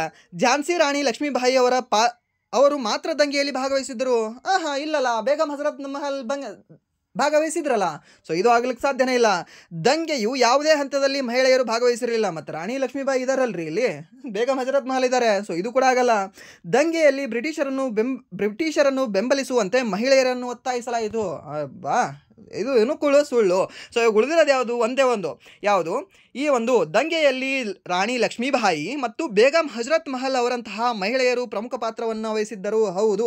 ಈ ಝಾನ್ಸಿ ರಾಣಿ ಲಕ್ಷ್ಮೀಬಾಯಿ ಎಲ್ಲಿ ದಂಗೆಯನ್ನು ಮುನ್ನಡೆಸಿದ್ರು ಅಂತ ನೋಡೋದಾದ್ರೆ ಝಾನ್ಸಿಯಲ್ಲಿ. ಹಾಗೆ ಈ ಬೇಗಂ ಹಜರತ್ ಮಹಲ್ ಅವರು ಎಲ್ಲಿ ದಂಗೆಯನ್ನು ಮುನ್ನಡೆಸಿದ್ರು ಅಂತ ನೋಡೋದಾದ್ರೆ ಲಕ್ನೋದಲ್ಲಿ, ಅಥವಾ ನಾವು ಅವಧ್ ಅಂತ ಕೂಡ ನಾವು ಹೇಳ್ಬಹುದು, ಸರಿನಾ? ಯಾರು? ಈ ಬೇಗಂ ಹಜರತ್ ಮಹಲ್ ಅವರು. ನೆನ್ಪಿಟ್ಕೊಳ್ಳಿ, ಕೇಳ್ಬೋದು ಇದನ್ನ. ಹಾಗೆ ನೆಕ್ಸ್ಟ್ ಪ್ರಶ್ನೆ ಏನಿದೆ ಅಂತ ನೋಡೋದಾದ್ರೆ ಈ ರಾಜ್ಯ ಮೃಗವಾದ ಸಂಗೈ ಹೆಸರಿನಿಂದ ಕರೆಯಲ್ಪಡುವ ಮಣಿಪುರ ಸಂಗೈ ಉತ್ಸವ ಪ್ರಾರಂಭವಾದ ವರ್ಷ ಅಂತ ಕೇಳಿದ್ದಾನೆ. ಇವಾಗ ಮಣಿಪುರ ಸಂಗೈ ಉತ್ಸವ ಯಾವಾಗ ಪ್ರಾರಂಭವಾಯಿತು ಅಂತ ಇದು ಸ್ಟ್ಯಾಟಿಕ್ ಜಿಕೆಯಲ್ಲಿ ಕಂಡುಬರುತ್ತೆ ನಿಮಗೆ ಕ್ವಶನ್. ಯಾವಾಗ ಅಂದರೆ 2010ರಿಂದ ಈ ಒಂದು ಮಣಿಪುರ ಸಂಗೈ ಉತ್ಸವವನ್ನು ಪ್ರಾರಂಭ ಮಾಡಲಾಗಿದೆ. ಈ ಒಂದು ಸಂಗೈ ಎನ್ನುವ ಒಂದು ಪ್ರಾಣಿ ಯಾವ ಒಂದು ರಾಜ್ಯದಲ್ಲಿ ಕಂಡುಬರುತ್ತೆ ಅಂತ ನೋಡೋದಾದ್ರೆ ಈ ಒಂದು ಮಣಿಪುರ ರಾಜ್ಯದಲ್ಲಿ ಈ ಒಂದು ಸಂಗೈ ಎನ್ನುವ ಪ್ರಾಣಿ ಕಂಡುಬರುತ್ತೆ. ನೆನ್ಪಿಟ್ಕೊಳ್ಳೋದು ಕೂಡ ನಿಮಗೆ ಕೇಳಬಹುದು. ಅದಾಂತರ ನೆಕ್ಸ್ಟ್ ಪ್ರಶ್ನೆ ಏನಿದೆ ಅಂತ ನೋಡೋದಾದ್ರೆ ಕೈಗಾರಿಕಾ ವಲಯದಲ್ಲಿ ಉದಾರೀಕರಣದ ಒಂದು ಪರಿಣಾಮವೇನು ಅಂತ ಕೇಳಿದಾನೆ. ಕೈಗಾರಿಕರಣದಲ್ಲಿ ಉದಾರೀಕರಣ ಮಾಡಿದ್ರೆ ಏನಾಗುತ್ತೆ? ಇವಾಗ LPG ಬಂತು, ಇವಾಗ ಲಿಬರಲೈಸೇಷನ್, ಪ್ರೈವೇಟೈಸೇಷನ್, ಗ್ಲೋಬಲೈಸೇಷನ್, ಲಿಬರಲೈಸೇಷನ್, ಸರಿನಾ? ಉದಾರೀಕರಣ ನೀತಿ ಅಂತ ಬಂತು. ಉದಾರೀಕರಣ ನೀತಿ ಅದಕ್ಕೆ ಬಂತು, ಹೆಚ್ಚಿನ ಆಮದು ತೆರಿಗೆಗಳಿಗೆ ತೆರಿಗೆ. ಆದರೆ ನಮ್ಮ ದೇಶದಲ್ಲಿ ಇವೆಲ್ಲ ಕಂಪ್ನಿಗಳೇನಿದಾವಲ್ವಾ, ನಮ್ಮ ಮುಂಬೈಯಲ್ಲಿ, ಪುಣೆಯಲ್ಲಿ, ನಾಗ್ಪುರದಲ್ಲಿ, ಹಾಗೆ ನಮ್ಮ ಕರ್ನಾಟಕದ ಬೆಂಗಳೂರಲ್ಲಿ, ಅದಾದ ನಂತರ ಈ ಒಂದು ನೋಯ್ಡಾದಲ್ಲಿ ಈ ಕಂಪ್ನಿಗಳೇ ಬರ್ತಾ ಇರಲಿಲ್ಲ. ತೆರಿಗೆ ಅಷ್ಟು ನಾವು ಜಾಸ್ತಿ ಹಾಕಿ ಅಷ್ಟೆಲ್ಲವೂ ಕೂಡ ಅವ್ರಿಗೆ ಸ್ಟ್ರಿಕ್ಟ್ ಮಾಡಿದರೆ. ಸೊ ಅದಕ್ಕೆ 1992ಕ್ಕಿಂತ ಮುಂಚೆ ಜಾಸ್ತಿ ಕಂಪ್ನಿಗಳು ನಮ್ಮ ಭಾರತದಲ್ಲಿರಲಿಲ್ಲ. ಸೊ ಅದಕ್ಕೆ ನಮ್ಮ ಭಾರತದ GDP ಸ್ವಲ್ಪ ಹೆಚ್ಚಾಗೋದು, ಕಡಿಮೆ ಆಗೋದು, ಕೆಳಗಡೆ ಬಿದ್ದೇ ಬಿಡೋದು, ಸರಿನಾ? ಸೊ ಆ ಲೆವೆಲಲ್ಲಿ ಇತ್ತು. ಸೊ ಅದಕ್ಕೆ ತೆರಿಗೆಗಳಾಗಲ್ಲ. ಆ್ಯಂಡ್ ದೆನ್ ಕಡಿಮೆ ಉದ್ಯೋಗ ಅವಕಾಶಗಳು. ಉದಾರೀಕರಣ ಸ್ವಲ್ಪ ಗೌರ್ಮೆಂಟ್ ಸ್ವಲ್ಪ ಉದಾರೀಕರಣ ನೀತಿ ತೋರಿಸಿದ್ರೆ, ಅದು ಸ್ವಲ್ಪ ಮನಸ್ಸು ಉದಾರ ಮಾಡಿದ್ರೆ ಉದ್ಯೋಗಾವಕಾಶ ಯಾಕೆ ಕಡಿಮೆ ಆಗುತ್ತೆ ರೀ? ಜಾಸ್ತಿ ಆಗುತ್ತೆ. ಸೊ ಇದು ಕೂಡ ರಾಂಗ್ ಆಗುತ್ತೆ. ಸಂಪೂರ್ಣ ಸರ್ಕಾರಿ ನಿಯಂತ್ರಣ. ಉದಾರೀಕರಣ ಅಂತಂದರೆ ನಂದೇನೂ ಇಲ್ಲ, ಎಲ್ಲ ನಿಂದದ ಮಾಡಪ್ಪ ಅಂತ ಬಿಡೋದು, ಸರಿನಾ? ಸೊ ಸಂಪೂರ್ಣ ಸರ್ಕಾರಿ ನಿಯಂತ್ರಣ ಅಲ್ಲ, ಕಡಿಮೆ ಸರ್ಕಾರಿ ನಿಯಂತ್ರಣ, ಕಡಿಮೆದಲ್ಲೇ ಕಡಿಮೆ ಸರ್ಕಾರಿ ನಿಯಂತ್ರಣ. ಇದು ಒಂದು ಉದಾರೀಕರಣ ನೀತಿಯ ಒಂದು ಉದ್ದೇಶ. ಹಾಗೆ ಇಲ್ಲಿ ಯಾವುದು ಹೆಚ್ಚಾಗ್ತದೆ ಅಂತ ನೋಡೋದಾದರೆ ಹೆಚ್ಚಿನ ಸ್ಪರ್ಧೆ. ಹೆಚ್ಚಿನ ಸ್ಪರ್ಧೆ ಹೇಗಾಗುತ್ತೆ ಸರ್? ಹಾಗಾದರೆ ಹೆಚ್ಚಿನ ಸ್ಪರ್ಧೆ ಆದರೆ ಸ್ವಲ್ಪ ಜಾಬ್ ಕೂಡ ಸಿಗಲ್ಲ, ಸೊ ಉದ್ಯೋಗಾವಕಾಶ ಕೂಡ ಕಡಿಮೆ ಆಗುತ್ತೆ. ಹೆಚ್ಚಿನ ಸ್ಪರ್ಧೆ ಮನುಷ್ಯರಲ್ಲ, ಈ ಒಂದು ಕಂಪ್ನಿಗಳ ಮಧ್ಯೆ, ಸರಿನಾ? ನೀನು ಜಾಸ್ತಿ ಪ್ರೊಡ್ಯೂಸ್ ಮಾಡ್ತೀಯಾ, ನಾನು ಜಾಸ್ತಿ ಪ್ರೊಡ್ಯೂಸ್ ಮಾಡ್ತೀನ, ನೀನು ಜಾಸ್ತಿ ದೇಶಕ್ಕೆ GDP ಇದ್ರೇನೋ ತರ್ತೀಯಾ, ನಾನು ದೇಶಕ್ಕೆ ಜಾಸ್ತಿ GDP ಕೊಡ್ತೀನ ಅಂತ, ಸರಿನಾ? ಸೊ ಈ ಕಂಪನಿಗಳೇನಿದಾವಲ್ವಾ ಅವರ ಒಂದು ಸ್ಪರ್ಧೆಗಳು ಹೆಚ್ಚಿಗೆ ಆಗ್ತದೆ, ಸರಿನಾ? ಸೊ ಇದಕ್ಕೆ ಸರಿಯಾದ ಉತ್ತರ ಇದು ಆಗುತ್ತೆ. ಹಾಗೆ ನೆಕ್ಸ್ಟ್ ಪ್ರಶ್ನೆ ಏನಿದೆ ಅಂತ ನೋಡೋದಾದ್ರೆ, ಡ್ಯಾಶ್ ನದಿಯ ಉತ್ತರಕ್ಕೆ ಮಾಳವ ಪ್ರಸ್ಥಭೂಮಿ ಕಂಡುಬರುತ್ತೆ ಅಂತ ಕೇಳಿದಾನೆ. ಮಾಳವ ಪ್ರಸ್ಥಭೂಮಿ ಎಲ್ಲಿ ಕಂಡುಬರುತ್ತೆ ರೀ? ನಿಮಗೆ ಆಲ್ರೆಡಿ ಹೇಳಿದೆ, ಪ್ರಸ್ಥಭೂಮಿಗಳ ಬಗ್ಗೆ ಒಂದು ಕ್ವಶನ್ ಕೇಳ್ತಾನೆ, ನೋಡ್ಕೊಂಡು ಹೋಗಿ. ಒಂದು 4 ಶಿಫ್ಟಲ್ಲಿ ಒಂದು ಶಿಫ್ಟ್ನಲ್ಲಾದರೂ ನಿಮಗೆ ಈ ಒಂದು ಪ್ರಸ್ಥಭೂಮಿಯ ಬಗ್ಗೆ ಪ್ರಶ್ನೆನ ಕೇಳ್ತಾನೆ. ಸೊ ಟೋಟಲಿ ನಮ್ಮ ಭಾರತವನ್ನು ಹೀಗೆ ನಾವು ತೆಗೆದ್ರೆ, ಒಂದು ಚಿಕ್ಕದಾಗಿ ತೆಗೋಣ, ಸರಿನಾ? ಹೀಗೆ ನಾವು ನಮ್ಮ ಭಾರತವನ್ನು ತೆಗೆದ್ರೆ, ಸರಿನಾ? ಸೊ ಇಷ್ಟನ್ನ ತೊಗೊಳ್ಳಿ, ನಮ್ಮ ಭಾರತ ಅಂತ ತೊಗೊಳ್ಳಿ. ಸೊ ಇಲ್ಲಿ ನಮ್ಮ ಭಾರತದಲ್ಲಿ ಇಲ್ಲಿ ಯಾವ್ಯಾವ್ದು ಕಂಡುಬರುತ್ತೆ ಅಂದರೆ, ಇಲ್ಲಿ ಒಂದು ಮಾಳವ ಪ್ರಸ್ಥಭೂಮಿ ಕಂಡುಬರುತ್ತೆ. ಮಾಳವ ಪ್ರಸ್ಥಭೂಮಿಯ ಮೇಲೆ ನಿಮಗೆ ಇದೊಂದು ಬಂದೇಲಖಂಡ ಅನ್ನೋ ಒಂದು ಪ್ರಸ್ಥಭೂಮಿ ಕಂಡುಬರುತ್ತೆ. ಈ ಬಂದೇಲಖಂಡ ಪ್ರಸ್ಥಭೂಮಿಯ ಕೆಳಗಡೆ ನಿಮಗೆ ಬಾಗೇಲಖಂಡ ಎನ್ನುವ ಪ್ರಸ್ಥಭೂಮಿ ಕಂಡುಬರುತ್ತೆ. ಅದಾದ ನಂತರ ಇಲ್ಲಿ ಕಂಡುಬರ್ತಕ್ಕಂಥ ಪ್ರಸ್ಥಭೂಮಿ ಯಾವುದು ಅಂದರೆ ಛೋಟಾ ನಾಗ್ಪುರ ಪ್ರಸ್ಥಭೂಮಿ ಕಂಡುಬರುತ್ತೆ. ಯಾವುದರಲ್ಲಿ? ಜಾರ್ಖಂಡ್ ರಾಜ್ಯದಲ್ಲಿ ಕಂಡುಬರುತ್ತೆ. ಅದಾದ ನಂತರ ಇಲ್ಲಿ ನಿಮಗೆ ಶಿಲಾಂಗ್ ಪ್ರಸ್ಥಭೂಮಿ ಅಂತ ಕಂಡುಬರುತ್ತೆ. ಎಲ್ಲಿ? ಒಂದು ಮೇಘಾಲಯದಲ್ಲಿ, ಸರಿನಾ? ಸೊ ಇದು ಗೊತ್ತಿರಲಿ, ಕೇಳಬಹುದು ನಿಮಗೆ. ಅದಾದ ನಂತರ ಇಲ್ಲಿ ನಿಮಗೆ ಮಹಾರಾಷ್ಟ್ರ ಪ್ರಸ್ಥಭೂಮಿ ಕಂಡುಬರುತ್ತೆ. ಹಾಗಾದರೆ ಇವಾಗ ನಾನು ಈ ಬಿಜಾಪುರ ಜಿಲ್ಲೆಯಲ್ಲಿ ಇದ್ದೀನಿ ನಾನು ಇವಾಗ. ಸೊ ಹಾಗಾದರೆ ನಾನು ಯಾವ ಪ್ರಸ್ಥಭೂಮಿಯಲ್ಲಿದ್ದೀನಿ ಹೇಳಿ ನೀವು? ಓಕೆ, ಯೋಚನೆ ಮಾಡಿ. ಸೊ ಇಲ್ಲಿ ಮಹಾರಾಷ್ಟ್ರ ಪ್ರಸ್ಥಭೂಮಿ ಕಂಡುಬರುತ್ತೆ. ಮಹಾರಾಷ್ಟ್ರ ಪ್ರಸ್ಥಭೂಮಿಯ ಕೆಳಗಡೆ ನಿಮಗೆ ಕರ್ನಾಟಕ ಪ್ರಸ್ಥಭೂಮಿ ಅಥವಾ ಮೈಸೂರು ಪ್ರಸ್ಥಭೂಮಿ ಕಂಡುಬರುತ್ತೆ. ಸೊ ಕೆಲವೊಂದು ಬುಕ್ಗಳಲ್ಲಿ ನಿಮಗೆ ಬೆಂಗಳೂರು ಪ್ರಸ್ಥಭೂಮಿ ಅಂತ ಕೂಡ ಮೆನ್ಷನ್ ಮಾಡಿದ್ದಾನೆ, ಸರಿನಾ? ಸೊ ಇದು ಕಂಡುಬರುತ್ತೆ. ಅದಾನಂತರ ಇಲ್ಲಿ ತೆಲಂಗಾಣದಲ್ಲಿ ಯಾವ ಒಂದು ಪ್ರಸ್ಥಭೂಮಿ ಕಂಡುಬರುತ್ತೆ ಅಂದರೆ ದಂಡಾಕಾರಣ್ಯ ಪ್ರಸ್ಥಭೂಮಿ ಕಂಡುಬರುತ್ತೆ, ಸರಿನಾ? ಇದು ಗೊತ್ತಿರಲಿ, ಇದು ಕೂಡ ನಿಮ್ಗೆ ಕೇಳ್ಬೋದು. ಸೊ ಹಾಗಾದರೆ ನಾನು ಬಿಜಾಪುರದಲ್ಲಿ ಇದ್ದೀನಿ ಅಂತ ಹೇಳಿದೆ, ಯಾವ ಪ್ರಸ್ಥಭೂಮಿಯಲ್ಲಿ ನಾನಿದ್ದೀನಿ ಇವಾಗ? ಯಾವ ಪ್ರಸ್ಥಭೂಮಿಯಲ್ಲಿದ್ದೀನಿ? ನಾನು ಮಹಾರಾಷ್ಟ್ರ ಪ್ರಸ್ಥಭೂಮಿಯಲ್ಲಿದ್ದೀನಿ. ಸೊ ಅದಕ್ಕೆ ನನ್ನ ಒಂದು ಸ್ಥಳದಲ್ಲಿ ಮಣ್ಣು ಯಾವುದು ಕಂಡು ಬರುತ್ತೆ ಅಂದರೆ ಕಪ್ಪು ಮಣ್ಣು ಕಂಡು ಬರುತ್ತೆ, ನೆನ್ಪಿಟ್ಕೊಳ್ಳಿ, ಸರಿನಾ? ನಾನು ಕರ್ನಾಟಕ ಪ್ರಸ್ಥಭೂಮಿಯಲ್ಲಿಲ್ಲ. ಮೀನ್ಸ್ ಉತ್ತರ ಕರ್ನಾಟಕ ಏನಿದೆ ಅಲ್ವಾ, ಉತ್ತರ ಕರ್ನಾಟಕದ ಸಂಪೂರ್ಣ ಭಾಗ ಏನಿದೆ ಅಂದರೆ ಈ ಒಂದು ಮಹಾರಾಷ್ಟ್ರ ಪ್ರಸ್ಥಭೂಮಿಯಲ್ಲೇ ಕಂಡುಬರುತ್ತೆ, ಸರಿನಾ? ಈ ಮಹಾರಾಷ್ಟ್ರ ಪ್ಲಾಟೋದಲ್ಲಿ ಮಹಾರಾಷ್ಟ್ರ ಪ್ರಸ್ಥಭೂಮಿಯಲ್ಲಿ ಕಂಡುಬರುತ್ತೆ.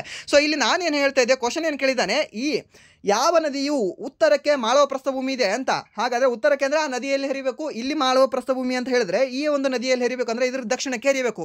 ಇಲ್ಲಿ ಯಾವ್ದು ಹರಿತದೆ ರೀ? ಹಿಂಗೆ ಯಾವ್ದು ಹರಿತದೆ? ಈ ಒಂದು ನರ್ಮದಾ ನದಿ ಹರಿತದೆ. ನರ್ಮದಾ ನದಿ ನಿಮ್ಗೆ ಏನಾದರೂ ಕೊಟ್ಟಿರಲಿಲ್ಲ ಅಂದರೆ ತಾಪಿ ನದಿ ಆಗಿರೋದು, ಸರಿನಾ? ಸೊ ಅಷ್ಟೇ ಆನ್ಸರ್ ಇದಕ್ಕೆ. ಸೊ ಇದಕ್ಕೆ ಸರಿಯಾದ ಉತ್ತರ ಯಾವುದಾಗುತ್ತೆ ಅಂದರೆ ನರ್ಮದಾ ನದಿ ಆಗುತ್ತೆ. ನರ್ಮದಾ ನದಿ ಏನಾಗುತ್ತೆ, ಈ ಒಂದು ಮಾಳವ ಪ್ರಸ್ಥಭೂಮಿಯ ದಕ್ಷಿಣಕ್ಕೆ ಹರಿತದೆ. ಇಲ್ಲಿ ನರ್ಮದಾ ನದಿ ಹರಿದ್ರೆ ಇಲ್ಲಿ ಮೇಲೆ ಮಾಳವ ಪ್ರಸ್ಥಭೂಮಿ ಕಂಡುಬರುತ್ತೆ ನಿಮಗೆ, ಸರಿ? ನೆನಪಿಟ್ಕೊಳ್ಳಿ, ಕೇಳಬಹುದು ಇದನ್ನು ನಿಮಗೆ. ಹಾಗೆ ನೆಕ್ಸ್ಟ್ ಪ್ರಶ್ನೆ ಏನಿದೆ ಅಂತ ನೋಡೋದಾದ್ರೆ, ಬ್ರಿಟಿಷ್ ಆಳ್ವಿಕೆಯನ್ನು ತಕ್ಷಣವೇ ಕೊನೆಗೊಳಿಸಬೇಕೆಂಬ ಒತ್ತಾಯಿಸಿ ಅಖಿಲ ಭಾರತ ಕಾಂಗ್ರೆಸ್ ಸಮಿತಿಯು 1942 ಆಗಸ್ಟ್ 8ರಂದು ಅಂಗೀಕರಿಸಿದ ನಿರ್ಣಯವನ್ನು ಯಾವ ಸ್ಥಳದಲ್ಲಿ ಘೋಷಿಸಲಾಯಿತು? ಎಲ್ಲಿ ಘೋಷಣೆ ಮಾಡ್ತಾರೆ ಅಂತ ನೋಡೋದಾದ್ರೆ, ಈ ಒಂದು ಗೋವಾಲಿಯಾ ಟ್ಯಾಂಕ್ ಮೈದಾನ ಅಂತ ನಾವು ಹೇಳ್ತೀವಿ, ಸರಿನಾ? ಆ ಒಂದು ಮೈದಾನ ಎಲ್ಲಿ ಕಂಡುಬರುತ್ತೆ ಅಂದರೆ ಈ ಒಂದು ಬಾಂಬೆಯಲ್ಲಿ ಕಂಡುಬರುತ್ತೆ. ಆ ಒಂದು ಬಾಂಬೆಯಲ್ಲಿ ಈ ಒಂದು ಆಗಸ್ಟ್ ಘೋಷಣೆಯನ್ನು ಕೂಗ್ತಾರೆ, ಸರಿನಾ? ಇದೊಂದು ಆಗಸ್ಟ್ ಕ್ರಾಂತಿ ಅಂತ ನಾವು ಕರಿತೀವಿ. ಯಾವುದನ್ನು? 1942 ಆಗಸ್ಟ್ 8ರಂದು ನಡೆದಿರ್ತಕ್ಕಂತಹ ಈ ಒಂದು ಕ್ವಿಟ್ ಇಂಡಿಯಾ ಮೂವ್ಮೆಂಟನ್ನು, ಸರಿನಾ, ನಾವೇನಂತ ಕರಿತೀವಿ? ಈ ಒಂದು ಆಗಸ್ಟ್ ಕ್ರಾಂತಿ ಅಂತ ಕರಿತೀವಿ. ಸೊ ಅದು ಎಲ್ಲಿ ನಡೆದಿತ್ತು ಅಂತ ನೋಡೋದಾದ್ರೆ ಈ ಒಂದು ಬಾಂಬೆಯಲ್ಲಿ ನಡೆದಿರ್ತದೆ, ಸರಿನಾ? ಸೊ ಅದೇ ದಿನ ಈ ಒಂದು ಮಹಾತ್ಮ ಗಾಂಧೀಜಿಯವರಿಗೆ ಒಯ್ದು ಹಾಸ್ಟೆಲ್ಗೆ ಹಾಕ್ತಾರೆ. ಯಾವ ಹಾಸ್ಟೆಲು? ಅವ್ರದ್ದು ಒಂದು ಜೈಲಲ್ಲಿ ಹಾಕ್ತಾರೆ ಅವರಿಗೆ, ಸರಿನಾ. ಇದು ಎಲ್ಲವೂ ಕೂಡ ಇಲ್ಲದೇ ಇರತಕ್ಕಂತಹ ಒಂದು ಚಳುವಳಿ ಯಾವುದು ಅಂತ ನಾವು ಕೇಳಿದ್ರೆ ಇದೇ ಒಂದು 1942ರ ಕ್ವಿಟ್ ಇಂಡಿಯಾ ಮೂವ್ಮೆಂಟ್ ಅಂತ ನಾವು ಹೇಳಬೇಕಾಗುತ್ತೆ, ಸರಿನಾ. ಗೊತ್ತಿರಲಿ ಕೇಳ್ಬೋದು ನಿಮಗೆ. ಸರ್ ಇಲ್ಲ ಸರ್, ಜಯಪ್ರಕಾಶ್ ನಾರಾಯಣ್ JP, ಅದು ಆದ ನಂತರ ಇನ್ನೊಬ್ರು ಯಾರು, ಈ ಅರುಣಾ ಅಸಫ್ ಅಲಿ ಇದ್ರಲ್ಲ ಸರ್. ಹೌದು ಸರ್ ಇರ್ತಾರೆ, ಬಟ್ ಆಮೇಲೆ ಬಂದು ಸುಮ್ಮನೆ ಸ್ವಲ್ಪ ನೋಡ್ಕೊಳ್ತಾರೆ ಅವರು, ಸರಿನಾ. ಮುಂದಾಳತ್ವ ಸ್ವಲ್ಪ ನೋಡ್ಕೊಳ್ತಾರೆ. ಬಟ್ ಇವಾಗ ರಾಜನ್ ಮಾತು ಕೇಳೋದು ಹೇಗೆ, ಅದಾದ ನಂತರ ಯಾರೋ ಒಬ್ಬ ಚಿಕ್ಕ ಮಂತ್ರಿ ಇರ್ತಾನೆ, ಮಂತ್ರಿ ಮಾತು ಕೇಳೋದು ಹೇಗೆ ಜನ ಅಲ್ವಾ. ಸೊ ಹಾಗಾಗುತ್ತೆ. ಸೊ ರಾಜನೇ ಅಲ್ಲಿ ಇದಕ್ಕೆ ಹೋದಾಗ, ಜೈಲಿಗೆ ಹೋದಾಗ ರಾಜನ ಹತ್ರ ಒಂದು ಮುಂದಾಳತ್ವ ತೋರಿಸ್ಕೊಂಡಿರ್ತಕ್ಕಂಥ ಎಲ್ಲ ವ್ಯಕ್ತಿಗಳು ಜೈಲಿಗೆ ಹೋದ ನಂತರ ಇಲ್ಲಿ ಏನಾಗ್ತದೆ, ಜಯಪ್ರಕಾಶ್ ನಾರಾಯಣ್ ಅವರು ಹಾಗೆ ಅರುಣಾ ಅಸಫ್ ಅಲಿ ಅವರು ಅದರ ಸ್ವಲ್ಪ ಮುಂದಾಳತ್ವ ನೋಡ್ಕೊಳ್ತಾರೆ, ಸರಿನಾ. ಕಂಪ್ಲೀಟಾಗಿ ನೋಡ್ಕೊಳ್ಳೋಕೆ ಸಾಧ್ಯವಾಗಿರಲ್ಲ. ಸೊ ಇದಕ್ಕೆ ನಾಯಕರಿಲ್ಲದೆ ಇರತಕ್ಕಂಥ ಒಂದು ಚಳುವಳಿ ಅಂತ ನಾವು ಕರಿತೀವಿ, ನೆನ್ಪಿಟ್ಕೊಳ್ಳಿ, ಕೇಳಬಹುದು ಇದು ನಿಮಗೆ. ಅದಾದ ನೆಕ್ಸ್ಟ್ ಪ್ರಶ್ನೆ ಏನಿದೆ ಅಂತ ನೋಡೋದಾದ್ರೆ, ಕೌಶಲ್ಯ ಮತ್ತು ಉದ್ಯೋಗದ ಅವಶ್ಯಕತೆಗಳ ನಡುವೆ ಹೊಂದಾಣಿಕೆ ಇಲ್ಲದಿದ್ದಾಗ ಯಾವ ರೀತಿಯ ನಿರುದ್ಯೋಗವು ಸೃಷ್ಟಿಯಾಗುತ್ತದೆ. ಏನು ಒಂದು ಕೌಶಲ್ಯ ಮತ್ತು ಉದ್ಯೋಗದ ಅವಶ್ಯಕತೆಗಳ ನಡುವೆ ಹೊಂದಾಣಿಕೆ ಇಲ್ಲದಿದ್ದಾಗ ಯಾವ ರೀತಿಯ ಒಂದು ನಿರುದ್ಯೋಗ ಉಂಟಾಗುತ್ತದೆ ಅಂತ ನೋಡೋದಾದರೆ ರಚನಾತ್ಮಕ ಉದ್ಯೋಗ ಉಂಟಾಗ್ತದೆ, ಸರಿನಾ. ಯಾವುದು ರಚನಾತ್ಮಕ ಉದ್ಯೋಗ ಉಂಟಾಗ್ತದೆ. ಹಾಗಾದರೆ ಈ ಒಂದು ಸೈಕ್ಲಿಕ್ ಅಥವಾ ಆವರ್ತಿಕ ಒಂದು ನಿರುದ್ಯೋಗ ಯಾವುದರಲ್ಲಿ ಉಂಟಾಗ್ತದೆ, ಕೃಷಿಯಲ್ಲಿ ಈ ಒಂದು ಸೈಕ್ಲಿಕ್ ಅನ್ಎಂಪ್ಲಾಯ್ಮೆಂಟ್ ನಾವು ಕಾಣಬಹುದಾಗಿದೆ, ಸರಿನಾ. ಅದಾದ ಡಿಸ್ಕಸ್ಟಿಂಗ್ ಅನ್ಎಂಪ್ಲಾಯ್ಮೆಂಟ್ ಅಂತ ಕೇಳ್ತೀವಿ, ಸರಿನಾ. ಸೊ ಅದು ಕಡೆ ಎಲ್ಲಿ ಕಂಡು ಬರುತ್ತೆ ಅಂದರೆ ಇದೇ ಒಂದು ಕೃಷಿಯ ಒಂದು ವಿಭಾಗದಲ್ಲಿ ಅದನ್ನು ನಾವು ನೋಡ್ತೀವಿ, ಸರಿನಾ. ಹಾಗೆ ನೆಕ್ಸ್ಟ್ ಪ್ರಶ್ನೆ ಏನಿದೆ ಅಂತ ನೋಡೋದಾದರೆ 2024ರ ಅಕ್ಟೋಬರ್ನಲ್ಲಿ HDFC bank HDFC education and development services private limited HDEDO ನಿಂದ ತನ್ನ ಸಂಪೂರ್ಣ 100% ಪಾಲನ್ನು ಹಿಂತೆಗೆದುಕೊಂಡು ವಾಮಸುಂದರಿ ಇನ್ವೆಸ್ಟ್ಮೆಂಟ್ಗೆ 192 ಕೋಟಿಗೆ ವರ್ಗಾಯಿಸಿರುವುದರಾಗಿ ಅಧಿಕೃತವಾಗಿ ಘೋಷಿಸಿತು. ಹಾಗಾದರೆ ಈ ವಹಿವಾಟಿನ ಪ್ರತಿ ಷೇರಿನ ಬೆಲೆ ಎಷ್ಟು ಅಂತ. ಸೊ ಇದು ಫುಲ್ ಹೇಗೆ ಅಂದರೆ ಫುಲ್ ಪೀಕಲ್ಲಿರ್ತಕ್ಕಂಥ ಕ್ವಶನ್ ಇದು. ಸೊ ಇದಕ್ಕೆ ನ್ಯೂಸ್ ಪೇಪರೇ ಓದಬೇಕು. ಸೊ ಎಷ್ಟಿದೆ ಅಂದರೆ ಪ್ರತಿ ಶೇರಿಗೆ 9.60 ಪೈಸಾ ಇದೆ, ಸರಿನಾ. 9 ರೂಪೀಸ್ 60 ಪೈಸಾ ಅದರ ಪ್ರತಿ ಶೇರಿನ ಬೆಲೆಯಾಗಿದೆ, ಸರಿನಾ. ನೆನ್ಪಿಟ್ಕೊಳ್ಳಿ, ಕೇಳ್ಬೋದು ಇದನ್ನು, ಇದೇ ನಂಬರ್ ನೆನ್ಪಿಟ್ಕೊಳ್ಳಿ, 9.60 ಅನ್ನೋದು. ಇಲ್ಲಿ ಮೇಲೆ ಏನು ಬೇಕಾದ್ರೆ ಕ್ವಶನ್ ಕೇಳಿ, ಜಸ್ಟ್ ನೀವು ಕೆಳಗಡೆ ನೋಡಬೇಕಾಗಿರ್ತಕ್ಕಂಥ ಮ್ಯಾಟ್ರ್ ಏನು ಅಂದರೆ 9.60 ಇದೆಯಾ, ಓಕೆ ಹಾಕ್ಬಿಡು ಅಷ್ಟೇ. ಆ್ಯಂಡ್ ದೆನ್ ನೆಕ್ಸ್ಟ್ ಪ್ರಶ್ನೆ ಏನಿದೆ ಅಂತ ನೋಡೋದಾದರೆ, ಮೌರ್ಯ ಸಾಮ್ರಾಜ್ಯದಲ್ಲಿ ಜಿಲ್ಲಾ ಆಡಳಿತದ ಹೊಣೆಗಾರಿಕೆ ಯಾರ್ದಾಗಿತ್ತು ಅಂತ ಕೇಳಿದ್ದಾರೆ. ಜಿಲ್ಲಾ ಆಡಳಿತದ ಹೊಣೆಗಾರಿಕೆ ಯಾರ್ದಾಗಿತ್ತು ಅಂತ ನೋಡೋದಾದರೆ ಈ ಒಂದು ಪ್ರಾದೇಶಿಕರದು ಜಿಲ್ಲಾ ಆಡಳಿತದ ಹೊಣೆಗಾರಿಕೆಯಾಗಿತ್ತು, ಸರಿನಾ. ಸೊ ಇದು ಗೊತ್ತಿರೋ, ಇದು ಕೂಡ ನಿಮಗೆ ಕೇಳ್ಬೋದು, ಯಾರು ಈ ಒಂದು ಪ್ರಾದೇಶಿಕರದ ಹೊಣೆಗಾರಿಕೆ ಈ ಒಂದು ಮೌರ್ಯ ಸಾಮ್ರಾಜ್ಯದಲ್ಲಿ ಆಗಿತ್ತು. ಅದಾದ ನಂತರ ನೆಕ್ಸ್ಟ್ ಪ್ರಶ್ನೆ ಏನಿದೆ ಅಂತ ನೋಡೋದಾದರೆ 2024 ನವೆಂಬರ್ 1ರಂದು ಪ್ರಧಾನಮಂತ್ರಿಯ ಆರ್ಥಿಕ ಸಲಹಾ ಮಂಡಳಿಯ ಅಧ್ಯಕ್ಷರಾಗಿ ಖ್ಯಾತರಾದ ಯಾವ ಭಾರತೀಯ ಅರ್ಥಶಾಸ್ತ್ರಜ್ಞರು ತಮ್ಮ 69ನೇ ವಯಸ್ಸಿನಲ್ಲಿ ನಿಧನರಾದರು. ಇದು ಕೂಡ ನಿಮಗೆ ಫುಲ್ ಇದು ಈಸಿ ಕ್ವಶನ್ ಅಂತ ಹೇಳ್ತೀನಿ, ಈಸಿ ಕ್ವಶನ್ ಇದು, ಈಸಿ ಕ್ವಶನ್. ಯಾಕೆ ಇಷ್ಟು ಈಸಿ ಕ್ವಶನ್ ಅಂತ ಹೇಳ್ತೀನಿ ಇದನ್ನು, ಸರಿನಾ. ಸೊ ಯಾಕೆಂದರೆ ಇದು ಹೆವಿ ನ್ಯೂಸಲ್ಲಿ ಇತ್ತು ರೀ. ನೀವು ಯಾವುದೇ ಒಂದು ಟೆಲಿಗ್ರಾಮ್ ಚಾನಲಲ್ಲಿ ನೋಡಿ, ಅದಾನಂತರ ಯಾವುದೇ ಒಂದು ನ್ಯೂಸ್ ಪೇಪರಲ್ಲಿ ನೋಡಿ, ಅದಾನಂತರ ಕೆಲವೊಂದು ದಿನ ಈ ಮ್ಯಾಗ್ಝಿನ್ಸ್ಗಳಲ್ಲಿ ನೋಡಿ, ಇವ್ರ ಹೆಸರು ನಿಮಗೆ ನೋಡಿರ್ತೀರ ನೀವು, ಯಾರನ್ನ ಬಿಬೇಕ್ ದೇಬ್ರಾಯ್ ಅಂತ, ಸರಿನಾ. ಸೊ ಆನಂತರ ಪಾಲಿನ್ ಅರಿಮನನ್ ಅವರು ಕೂಡ ಭಾಳ ನ್ಯೂಸಲ್ಲಿದ್ದರು, ಸಾಲಿಸಿಟರ್ ಜನರಲ್ ಆಗಿದ್ರು ಅವರು ಹೋದ ವರ್ಷ 2024 ಡೆತ್ ಆಗಿದ್ರು ಅವರು, ಸರಿನಾ. ಸೊ ಅವರು ಕೂಡ ಹೆವಿ ನ್ಯೂಸಲ್ಲಿದ್ದರು. ಸೊ ಅವ್ರ ಬಗ್ಗೆ ಕೂಡ ಪ್ರಶ್ನೆಗಳು ಬಂದಿತ್ತು. ಸೊ ಇದನ್ನು ನಿಮಗೆ ಏನಂತಂದರೆ ಬಿಬೇಕ್ ದೇಬ್ರಾಯ್ ಅವರು ಈ ಒಂದು ಭಾರತದ ಪ್ರಧಾನಮಂತ್ರಿಯ ಆರ್ಥಿಕ ಸಲಹಾ ಮಂಡಳಿಯ ಅಧ್ಯಕ್ಷರಾಗಿ ಇವರು ಕಾರ್ಯನಿರ್ವಹಿಸಿದ್ರು. ಯಾರು ಅಂದರೆ ಈ ಬಿಬೇಕ್ ದೇಬ್ರಾಯ್ ಅವರು, ನೆನ್ಪಿಟ್ಕೊಳ್ಳಿ. ಇವರು ಪ್ರಶ್ನೆ ಮತ್ತೆ ನಿಮಗೆ ರಿಪೀಟ್ ಆಗೋ ಚಾನ್ಸಸ್ ಇರುತ್ತೆ, ಸರಿನಾ. ರಿಪೀಟ್ ಆಗೋ ಚಾನ್ಸಸ್ ಇರುತ್ತೆ. ಸೊ ಇಲ್ಲಿ ನಿಮಗೆ ಜಸ್ಟ್ ನೀವು ಇದನ್ನು ನೋಡಿ ಕೂಡ ಆಪ್ಷನ್ ನೋಡಿ ಕೂಡ ಕೆಲವೊಂದು ಎಲಿಮಿನೇಟ್ ಮಾಡಬಹುದು. ಏನು ಪ್ರಧಾನಮಂತ್ರಿಯ ಆರ್ಥಿಕ ಸಲಹಾ ಮಂಡಳಿಯ ಅಧ್ಯಕ್ಷರಾಗಿ ಪ್ರಧಾನಮಂತ್ರಿ ಯಾರು, ಈಗ ನರೇಂದ್ರ ಮೋದಿ ಮೀನ್ಸ್ ಈ ಭಾರತೀಯ ಜನತಾ ಪಾರ್ಟಿ, ಸರಿನಾ. ಮನಮೋಹನ್ ಸಿಂಗ್ ಕಾಂಗ್ರೆಸ್ ಅವರು ಅಲ್ಲೇ ಹೋಗ್ತಾರೆ ರೀ, ಹೋಗೋಕ್ಕೆ ಸಾಧ್ಯನೇ ಇಲ್ಲ. ಅಂದರೆ ರಘುರಾಮ್ ರಾಜನ್ ಅವರು, ಸರಿನಾ. ರಘುರಾಮ್ ರಾಜನ್ ಅವರು ನಮ್ಮ RBIನ ಎಕ್ಸ್ ಗವರ್ನರ್ ಇವರು, ಸರಿನಾ. ಸೊ ಇವರು ಕೂಡ ಇಂಥದಕ್ಕೆಲ್ಲದೂ ಕೂಡ ಇದ್ರೇನೋ ಹೋಗಿ ಕಾಲಾಡಿಸೋದು ಮಾಡಿಲ್ಲ ಇವರು. ಸೊ ಇವರು ಕೂಡ ಒಳ್ಳೇದಿದ್ರೇನೋ ಕ್ಲೀನ್ ಇದ್ದಾರೆ, ಸರಿನಾ. ಕ್ಲೀನ್ ಮೀನ್ಸ್ ಇಲ್ಲಿ ಮಾಡಿದವರೆಲ್ಲ ಕೂಡ ಇದ್ರೇನೋ ಕೆಟ್ಟದಾಗಿದ್ದಾರೆ ಅಂತಲ್ಲ, ಬಟ್ ಏನೋ ಈ ಥರ ಎಲ್ಲ ಜಂಜಾಟಕ್ಕೆ ಅವ್ರು ಹೋಗಿಲ್ಲ, ಸರಿನಾ. ಯಾರು ರಘುರಾಮ್ ರಾಜನ್ ಅವರು. ಅಂದರೆ ಸಿ ರಂಗರಾಜನ್ ಅವರು. ಸೊ ಇವರು ಕೂಡ ನಿಮಗೆ ಇವ್ರ ಬಗ್ಗೆ ರಂಗರಾಜನ್ ಅವ್ರ ಬಗ್ಗೆ ಗೊತ್ತಿದ್ರೆ ಇವರು ಕೂಡ ನೀವು ಹಾಕೋಕ್ಕೆ ಚಾನ್ಸ್ ಇಲ್ಲ ಅನಿಸುತ್ತೆ, ಸರಿನಾ. ಬಟ್ ಇಲ್ಲಿ ಆಪ್ಷನ್ ನೋಡಿದ್ರೆ ನಿಮಗೆ ಕ್ವಿಕ್ಕಾಗಿ ಗೊತ್ತಾಗುತ್ತೆ ಯಾರು ಬಿಬೇಕ್ ದೇಬ್ರಾಯ್ ಅಂತ. ಆ್ಯಂಡ್ ದೆನ್ ನೆಕ್ಸ್ಟ್ ಪ್ರಶ್ನೆ ಏನಿದೆ ಅಂತ ನೋಡೋದಾದರೆ, ಶಿಕ್ಷಣದ ಹಕ್ಕನ್ನು ಮೂಲಭೂತ ಹಕ್ಕನ್ನಾಗಿ ಸೇರಿಸಲು ಈ ಕೆಳಗಿನ ಯಾವ ಸಂವಿಧಾನದ ಯಾವ ಅನುಚ್ಛೇದವನ್ನು ತಿದ್ದುಪಡಿ ಮಾಡಲಾಯಿತು ಅಂತ ಕೇಳಿದಾನೆ. ಶಿಕ್ಷಣದ ಹಕ್ಕನ್ನು ಮೂಲಭೂತ ಹಕ್ಕನ್ನಾಗಿ ಮಾಡಲು ಯಾವ ಒಂದು ವಿಧಿಯಲ್ಲಿ ಹೇಳಿದೆ ರೀ, 21A ವಿಧಿಯಲ್ಲ ಅಲ್ವಾ. ಸೊ ಮೀನ್ಸ್ 21A ವಿಧಿಯಲ್ಲಿ ಅಂದರೆ ಯಾವ ಒಂದು ವಿಧಿಗೆ ತಿದ್ದುಪಡಿ ಮಾಡಿರಬೇಕು, 21ಕ್ಕೆ ಮಾಡಿರಬೇಕಲ್ಲ. 21ಕ್ಕೆ ಇವಾಗ ನನಗೆ ಕತ್ತು ನೋವಿದೆ ಅಂದರೆ ಕತ್ತಿಗೆ ಆಪರೇಷನ್ ಮಾಡ್ತಾರೆ, ಬಿಟ್ಟು ಕೈಗೆಲ್ಲ ಆಪರೇಷನ್ ಮಾಡ್ತಾರೆ. ಸೊ ಇಲ್ಲ ತಾನೆ. ಸೊ 21ಕ್ಕೆ ಆಪರೇಷನ್ ಮಾಡಲಾಗಿದೆ. ಸೊ ಅದಕ್ಕೆ 21 ಸೇರಿಸಲಾಗಿದೆ, ನೆನ್ಪಿಟ್ಕೊಳ್ಳಿ, ಕೇಳ್ಬೋದು ನಿಮಗೆ. ಅದಾದರೆ ನೆಕ್ಸ್ಟ್ ಪ್ರಶ್ನೆ ಏನಿದೆ ಅಂತ ನೋಡೋದಾದರೆ 2024 ಇನ್ನೊಂದು ಈ ಪ್ರಶ್ನೆ ಇದು ಇಂಪಾರ್ಟೆಂಟ್ ಇದೆ. ಇದನ್ನು ಎಷ್ಟನೇ ತಿದ್ದುಪಡಿಯ ಮೂಲಕ ಈ 21A ಅನ್ನು ಸೇರಿಸಿದ್ರು ಅಂತ ನಿಮಗೆ ಕೇಳಬಹುದು, ಅಥವಾ ಶಿಕ್ಷಣದ ಮೂಲಭೂತ ಹಕ್ಕು 21A ಅನ್ನು ಎಷ್ಟನೇ ಒಂದು ತಿದ್ದುಪಡಿಯ ಮೂಲಕ ಸೇರಿಸಿದರು ಅಂತ ನಿಮ್ಗೆ ಕೇಳಬಹುದು. ಎಷ್ಟನೇ ಒಂದು ತಿದ್ದುಪಡಿ ಅಂದರೆ 86ನೇ ತಿದ್ದುಪಡಿ. ಯಾವಾಗಾಯಿತು ಈ 86ನೇ ತಿದ್ದುಪಡಿ ಅಂದರೆ 2002ರಲ್ಲಿ ಈ ತಿದ್ದುಪಡಿ ಆಯಿತು. ಈ 86ನೇ ತಿದ್ದುಪಡಿ ಟೋಟಲಿ ಎಷ್ಟು ವಿಧಿಗಳನ್ನು ಸೇರ್ಪಡೆ ಮಾಡ್ತು ಅಥವಾ ಎಷ್ಟು ವಿಧಿಗಳಲ್ಲಿ ತಿದ್ದುಪಡಿ ತಂತು ಅಂತ ನೋಡೋದಾದ್ರೆ ಟೋಟಲಿ 3 ವಿಧಿಗಳಲ್ಲಿ ಇದನ್ನ ತಿದ್ದುಪಡಿ ತರ್ತದೆ. ಸರಿನಾ? ಯಾವುದು ಒಂದು 51A ವಿಧಿಯಲ್ಲಿ ತಿದ್ದುಪಡಿ ಮಾಡಲಾಗ್ತದೆ, ಅದಾದ ನಂತರ ಈ ಒಂದು 21ರಲ್ಲಿ ತಿದ್ದುಪಡಿ ಮಾಡಲಾಗ್ತದೆ, ಹಾಗೆ ಇದೊಂದು 45ರಲ್ಲಿ ತಿದ್ದುಪಡಿ ಮಾಡಲಾಗ್ತದೆ, 51A ತಿದ್ದುಪಡಿ ಮಾಡಿ 11ನೇ ಮೂಲಭೂತ ಕರ್ತವ್ಯವನ್ನು ಸೇರ್ಪಡೆ ಮಾಡಲಾಗ್ತದೆ. ತಂದೆ ತಾಯಿಗಳು ತನ್ನ ಮಕ್ಕಳಿಗೆ 6 ರಿಂದ 14 ವರ್ಷದ ಮಕ್ಕಳಿಗೆ ಕಡ್ಡಾಯವಾಗಿ ಶಿಕ್ಷಣವನ್ನು ಕೊಡಿಸಲೇಬೇಕು, ಅದು ನಿಮ್ಮ ತಂದೆ ತಾಯಿಯ ಕರ್ತವ್ಯ ಅಂತ ಹೇಳುತ್ತೆ. ಹಾಗೆ 21A ವಿಧಿಯಲ್ಲಿ ಏನು ಹೇಳುತ್ತೆ, ರಾಜ್ಯ ಸರ್ಕಾರಕ್ಕೆ ಅಥವಾ ನಮ್ಮ ಕೇಂದ್ರ ಸರ್ಕಾರಕ್ಕೆ ಹೇಳುತ್ತೆ, ಈ ಒಂದು ಮಗು ನಿನ್ನ ಒಂದು ರಾಜ್ಯದಲ್ಲಿ ಬೆಳೆದಿದೆ, ಅದರ ಒಂದು ಪೌರತ್ವವನ್ನು ಪಡೆದಿದೆ, ಈ ನಿನ್ನ ಒಂದು ದೇಶದ ಪೌರತ್ವವನ್ನು ಪಡೆದಿದೆ, ಸೊ ಅದಕ್ಕೆ ನೀನು 6 ರಿಂದ 14 ವರ್ಷದ ಮಗು ಇತ್ತು ಅಂದರೆ ಅದಕ್ಕೆ ನೀನು ಕಡ್ಡಾಯವಾಗಿ ಶಿಕ್ಷಣ ಕೊಡಿಸಲೇಬೇಕು. ಗೌರ್ಮೆಂಟಲ್ಲಿ ಆಗಿ ಕೊಡಿಸು, ಖಾಸಗಿಯಲ್ಲಿ ಆಗಿ ಕೊಡಿಸು, ಒಟ್ಟಿನಲ್ಲಿದ್ರೆ ಅದು ಕೊಡಿಸೋದಿದ್ರೆ ನಿನ್ನ ಒಂದು ಹಕ್ಕು, ಮೀನ್ಸ್ ಅದ್ರದ್ದು ಹಕ್ಕು, ಅದು ತಗೊಳ್ಳೋದು ಅದ್ರದ್ದು ಹಕ್ಕು, ಕೊಡಿಸೋದಿದ್ರೆ ನಿನ್ನ ಕರ್ತವ್ಯ, ನೀನು ಮಾಡಲೇಬೇಕು ಅಂತ ಹೇಳ್ತದೆ. ಸರಿನಾ? ಹಾಗೆ 45ನೇ ವಿಧಿಯಲ್ಲಿ ಇದೇನು ಹೇಳಿದೆ ಅಂತ ನೋಡೋದಾದ್ರೆ 0 ರಿಂದ 6 ವರ್ಷದ ಮಕ್ಕಳು ಅಥವಾ 6 ವರ್ಷಕ್ಕಿಂತ ಕಡಿಮೆ ಮಕ್ಕಳೇನು ಇರ್ತಾರಲ್ವ, ಇವಾಗ ಬಾಲೋಡಿ, ಅಂಗನೋಡಿ, ನರ್ಸರಿ, ಪ್ರೀ ನರ್ಸರಿ ಅಂತ ನಾವು ಹೇಳ್ತೀವಲ್ವ, ಸೊ ಆ ಒಂದು ಮಕ್ಕಳಿಗೆ ಶಿಕ್ಷಣ ಕೊಡಿಸೋದ್ರ ಬಗ್ಗೆ ಹೇಳಿರ್ತಕ್ಕಂಥ ಒಂದು ವಿಧಿ ಯಾವುದಂದ್ರೆ 45ನೇ ವಿಧಿ. ಈ 45ನೇ ವಿಧಿಯಲ್ಲಿ ಮುಂಚೆ ಏನಿತ್ತು ಅಂತ ನೋಡಿದ್ರೆ 6 ರಿಂದ 14 ವರ್ಷದ ಮಕ್ಕಳಿಗೆ ಶಿಕ್ಷಣವನ್ನು ಕೊಡಿಸೋದಾಗಿತ್ತು.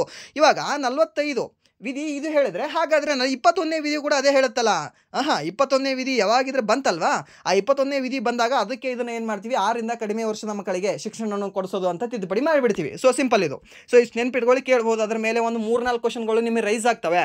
ಹಾಗೆ ನೆಕ್ಸ್ಟ್ ಪ್ರಶ್ನೆ ಏನಿದೆ ಅಂತ ನೋಡಿದ್ರೆ 2024 ಜುಲೈ 1ರಿಂದ ಭಾರತ ಸರ್ಕಾರವು ಎಷ್ಟು ಕ್ರಿಮಿನಲ್ ಕಾನೂನುಗಳನ್ನು ಜಾರಿಗೆ ತಂದಿದೆ? ಎಷ್ಟು ತಂದಿದೆ? ಟೋಟಲಿ 3 ಕಾನೂನುಗಳನ್ನು ಜಾರಿಗೆ ತಂದಿದೆ. ಸರಿನಾ? ಎಷ್ಟು? 3.